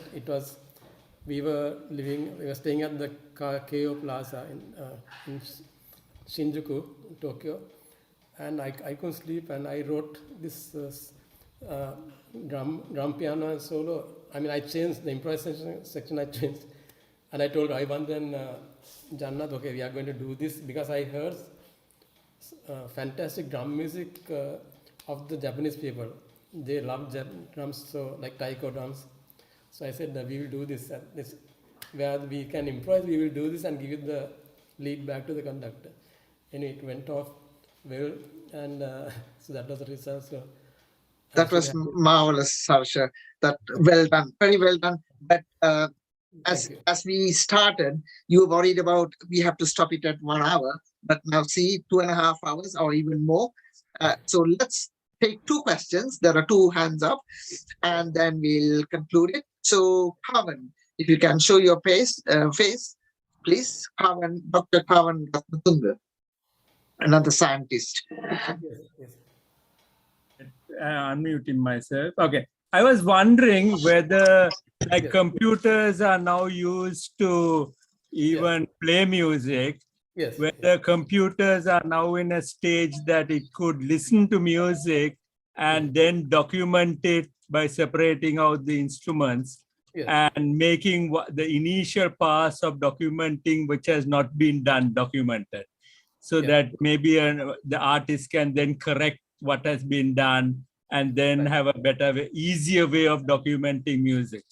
Yes, that is true, doctor. Yes, that is true. Because now those days, actually I will show you, if you have time I can show you this whole score I wrote by hand and when Lalnath invited me to do it in 1992.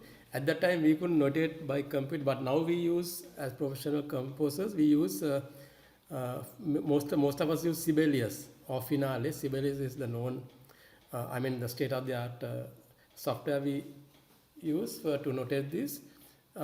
Yeah, that is true. We can use music writing software, but that doesn't mean we can. It's like a tool. It's like a pencil or pen.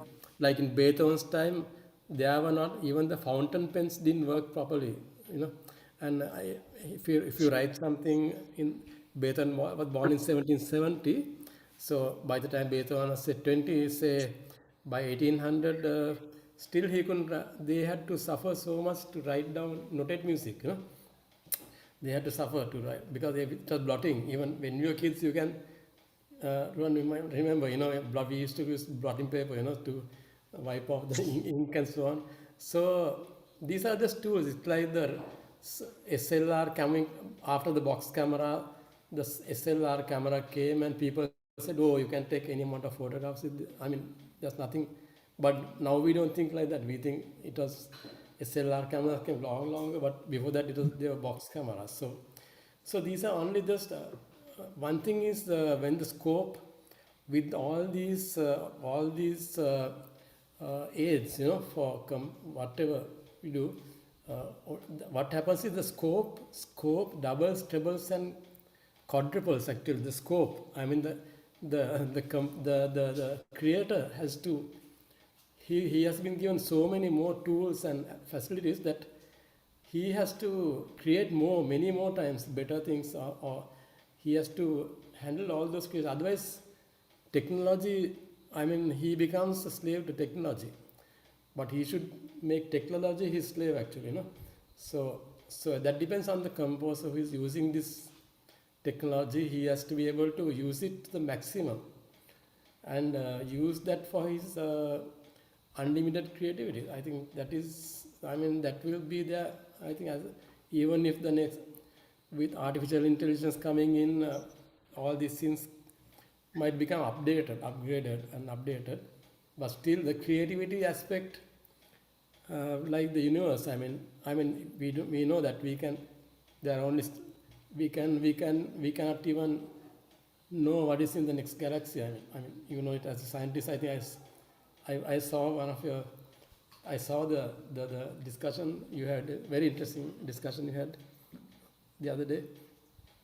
I mean, we know that we think we are given a constant speed to light and for light, and we don't know about our thought, the speed of our thought matter, or thought particles. We don't know still about that. Right? So we think there's a limited distance, and I mean, that the information goes and comes back. Radio wave, which is in the electromagnetic spectrum, there's certain time limit for that. So, but we don't know what's there. What I'm trying to say, we don't know what's beyond that. So the scope keeps on increasing. So the creator's scope is the creator's his mental expanse. I think it's as far as the universe can, or the galaxies can be. I mean, maybe as far as that expansion is, I think it's as big as your imagination, I think. So we don't, composers or creators, we don't worry about this infiltration by technology, because we are the good creator will, the daksha creator or the clever creator will always make technology his slave, I think. So that's how I look at it, actually. Good. Thank you very much. Actually, technology is actually helping the creative process. Exactly. That's right. You're right. Helping, but it's making it a bit more his job difficult, because the technology, when it improves, when it upgrades itself, the creator has to go. His creative power has to be like square to the power n, maybe n. Okay. We don't know what the power is. So, Thank you. Right. Let's move on to Prasanna's question and then Lakshmi. Prasanna. Yeah. Yes, sir. Yeah. Can you hear me? Yes, brother. Yes. Ruan, about what you said, there are people from various professions here. So I think, as what Harsha said before, quoting Dr. Ray Vijayawardena. So these are the guys, who are in, with regard to profession, who are in their second love, but, here their first love have brought them together. Yes, exactly. Yes. Just one question, Harsha. Yes. Something, which has been intriguing me for a long time. Yes. I mean, should, one be conversant in music to admire or appreciate or enjoy music? Very good question, Prasanna, again. Yes. Yes. I have, asked this question from different people, and I have got different answers. Can you again ask the question? Yes.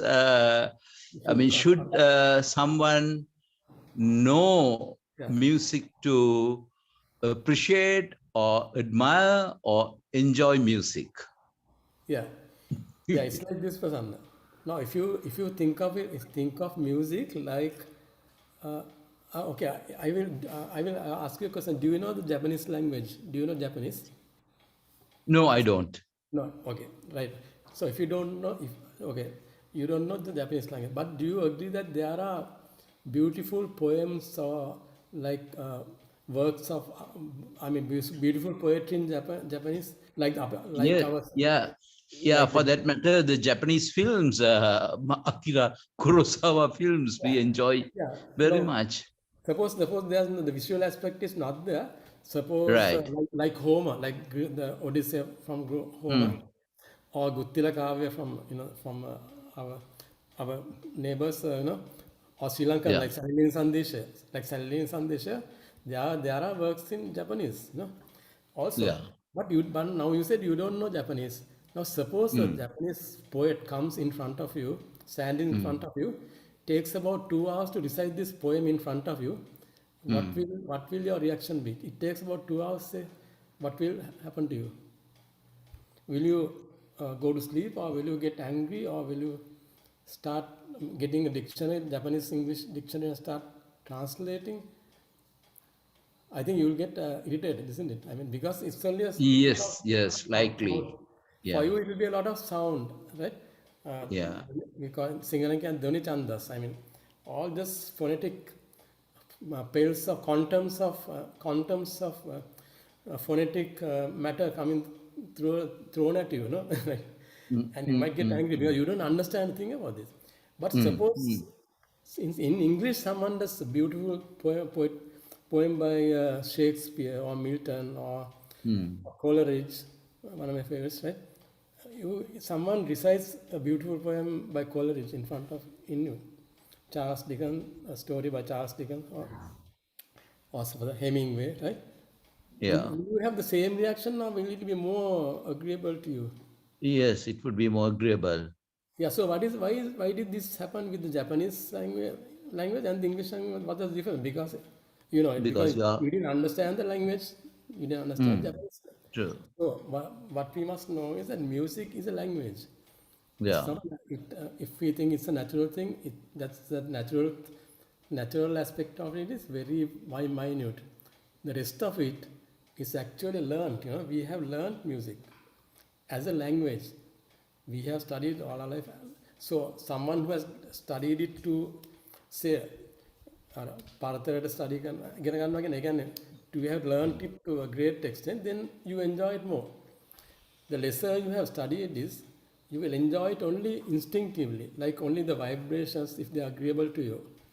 Like someone like learning, like there are braille people who can enjoy music through braille. There are through vibration they can enjoy. But if you learn the language, that language, you will enjoy it. So your question was that, do you have to know music? You don't have to know music notation wise. Like if you talking about notation wise, but these notations are just graphical icons. So you might have your own graphical imagined icons springing up in your brain to represent these sounds. You can create that for yourself. Like there are modern composers like that. They don't have the normal written. They don't write the normal music we write. They have their own system of writing. So but it's just an analysis. I mean, like notation in chemistry. Because chemistry. In organic chemistry, without notation, can we do organic chemistry? I mean, acetaldehyde, can we talk about acetaldehyde and its reactions, or the amino acids, or whatever the organic? I mean, I give my respects to our chemistry teacher. Was that who used to lecture? I forget his name now. Famous lecturer, person at Temple school then, So Diluk Gaudaman, and we went to chemistry for him, and he used to ask the different appetite and appetite. He says, Errol Fernando. Errol Fernando, that's very fantastic. Yes, what a teacher he was, Errol Fernando, right? What he taught, I can still remember some most of it, right? So like that, I mean, without learning chemistry in nomenclature, without learning nomenclature, you can't compose music. Without learning nomenclature, you can't have chemical reactions. You can initiate chemical reactions. Without learning nomenclature, you can't create microprocessors because we can't see anything inside that. No? So music is no different. Music is exactly the same. If you don't study it, even if you, the more you study it, even the little, now all of you I know are aware of music, you know. But if someone understands only two beats like duck, duck, duck, duck, duck, duck, that is all they'll enjoy. I will tell you, please give me 1 minute, I will relate a nice story to you. Something that happened to us while we were playing, you know. Once my two friends, Shiraz Nuramit and Aston, Shiraz Nuramit on drums and Aston Joachim on bass, two super players, the trio I play with. So once we were playing at the golf club in Colombo, and some young guys came and said, I said, Nagalana, okay. Then I told my friends, okay, Maza, we'll beat up, we played. Then Gahana. Madhyanka Tariak, ඊට තරි නැගලා නැගන්න. තා පොඩ්ඩක් කියලා ගිහින් අන්තිමට මොකක්ද දන්නවද? මම කිව්වා මචං you play this only. bass drum එකේ duck duck duck duck duck duck loud ගහන්න එක. හරිද? අපි නිකන් keyboard එකට අත තියාගෙන හිටියනේ. අරගේ bass drum එක duck duck duck. නියම අංකල් නැගලා යනවා කියන්නේ fantastic. ඔක තමයි ප්‍රසන්න ඔක තමයි මියුසික් එකල ස්ටඩි කරලා තියෙන දන්න ප්‍රමාණය එකෙන් තියෙනවා. මොකද අර basic the human primordial feeling එක අර ඇවිදිනකොට එන ඩක් ඩක් එක තමයි they understood, you know. So I'm not ridiculing them, but it's I mean they must learn, they must do some bit of work and listen to music, try to learn. They don't do that, then they won't be able to enjoy. That's the amount they will be able to enjoy. Yeah, see, I think that's a great question, because it. Okay, let's move on. Last question from Lakshmi, please. This is more than a question. It's an appreciation and comment. One thing I like to tell, I would have liked Harsha to have demonstrated more of his music and less of his talk. Because I have gone through your YouTube and I have been following you and your wife singing, because I am a music lover as well. So you have great pieces in your YouTube, and you could have shared half a dozen of them. And the thing is, as an Anandian, I like, as all Anandians to do well, I like you to be more popular than what you are now, because you deserve that. Because you have done great lots to music and you have been very creative. So I would have loved your name to be spoken more frequently among the musicians. Right. Yes, Thank you very much. Thank you very much. I really appreciate you and yeah, you can do like like what Damayanti does. You can do some concerts these days. And you can organize some concerts, and you have a lovely wife who has a lovely voice, and you can get together and sing, you know. And so because now it is during COVID time, everything stopped, but you can start now. Yes. Just hire a venue, hotel or something, and start. So that is because deserving people must come out. Yeah, so that is one advice I will give you, and I would like to, before I die, I like you to be more popular than this. I will invite you. I like to ask, how do you classify Kasun Kalhar? What type of music do you think he plays? Well, he has contributed quite a lot to Sri Lankan, the music industry, and I knew his mother. I worked with his mother very much. His mother was also a very good musician. Actually, she had great sense of music, you know, and also I mean, all these, they are all contributors actually. We need all kinds of contributors actually, because this is a music, this is a broad category, you know, broad industry. So yeah, no, he started with like Kaulu Pian Pak, which was quite classical and quite very soft. Now his music is quite different. He has gone to a different range. Yes, so they are all contributing because they are part of our environment actually. So, yeah, I mean, quite different to his parents, H.M. Jawardhan, who was a great musician. yes, true. But nevertheless, yeah, I think they are progressing. Yes, Yeah. yeah. We need all of them. We need even the big match the Bajav band unat we need it. It's in my Sirasanga with sound it's in my, because it's part of our environment. I mean, we can't escape, like Lalnath said, you know. It's part of us, it's part of our environment, and it's present in every country has its own kinds of music, you know, like England had punk rock and so different eras, different periods had different contributors and contributions. Yeah, so I give the same advice to one of your colleagues, Rohan Siriwardhan, who is much senior to you. Yes. His voice is incomparable to anybody else's. You know, he's such a lovely voice and his songs are good. Yes. But he's also like sleeping. He's not doing anything about it. He has the songs and he just resting laurels. That because for that, you know, the society also test cricket cricket අපි එළියට ගෙනිච්ච නැත්නම් I mean cricket, if the cricket did not get its place, it does not state, if the state didn't step in to help cricket, it would have been still there, you know. ඉතින් ඒකට පොඩි තල්ලුවක්වත් ඕනේ තමයි from the society and the state. ඒකත් කියන්න ඕනේ ඒක අවශ්‍යයි අපිට ඇත්තට. A creator can't be always only thinking about, can only mainly think of his. Sometimes he can be a person like Ravi Shankar, whom I knew, he could manage his business world and aspects and also his creativity. But හැමතිස්සෙම මේක අමාරු ඉතින් creator කෙනෙක්ටත් කරන්න. ඉතින් like cricket ගහන අයට state එකෙන් තල්ලුවක් හම්බුනේ නැත්තම් ඒගොල්ලෝ තාම එතන තමයි. රොයි ඩාස් ගේ කාලේ. That's a pity. That's a shame. Yeah. Roy Dias ගෙන් පස්සේ විතරයි තල්ලුව හම්බුනේ නේ. So I mean, so ඒකට push එක දුන්නේ නැත්තම් ඒක ඉතින් it's the psyche of the society also.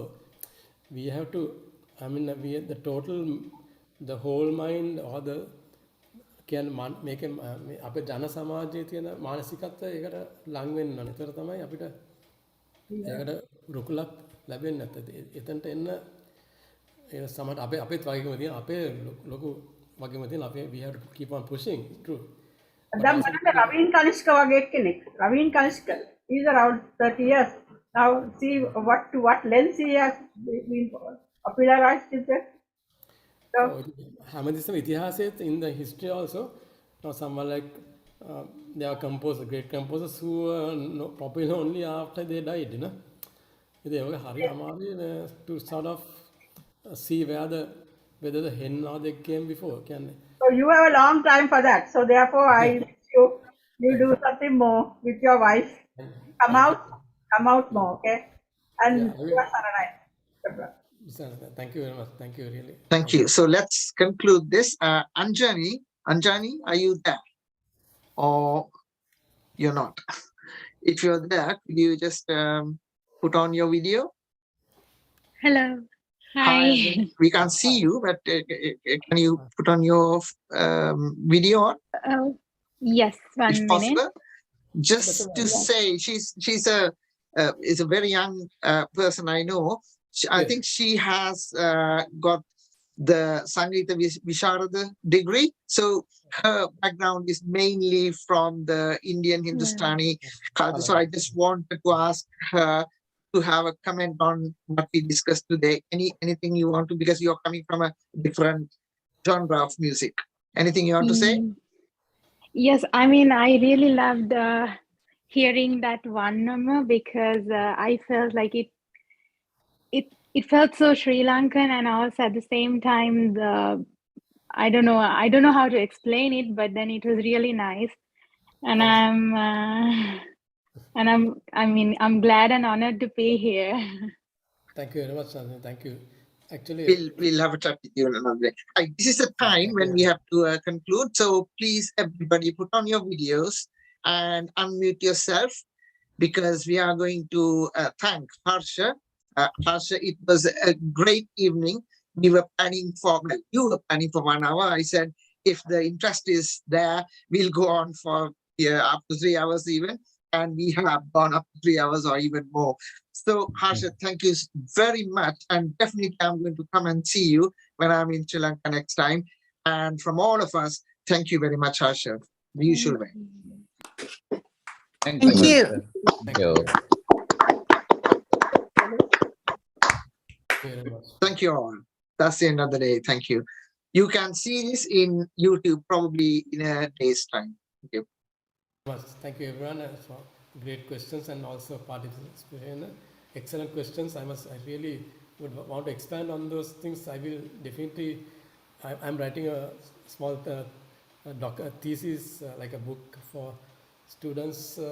I will include even Prasanna's questions were great questions. Actually, I can expand on them very much. Actually, thank you very much also for this questions. Thank you. Yes. Thank you. Good night, everybody. Good night. Thank you.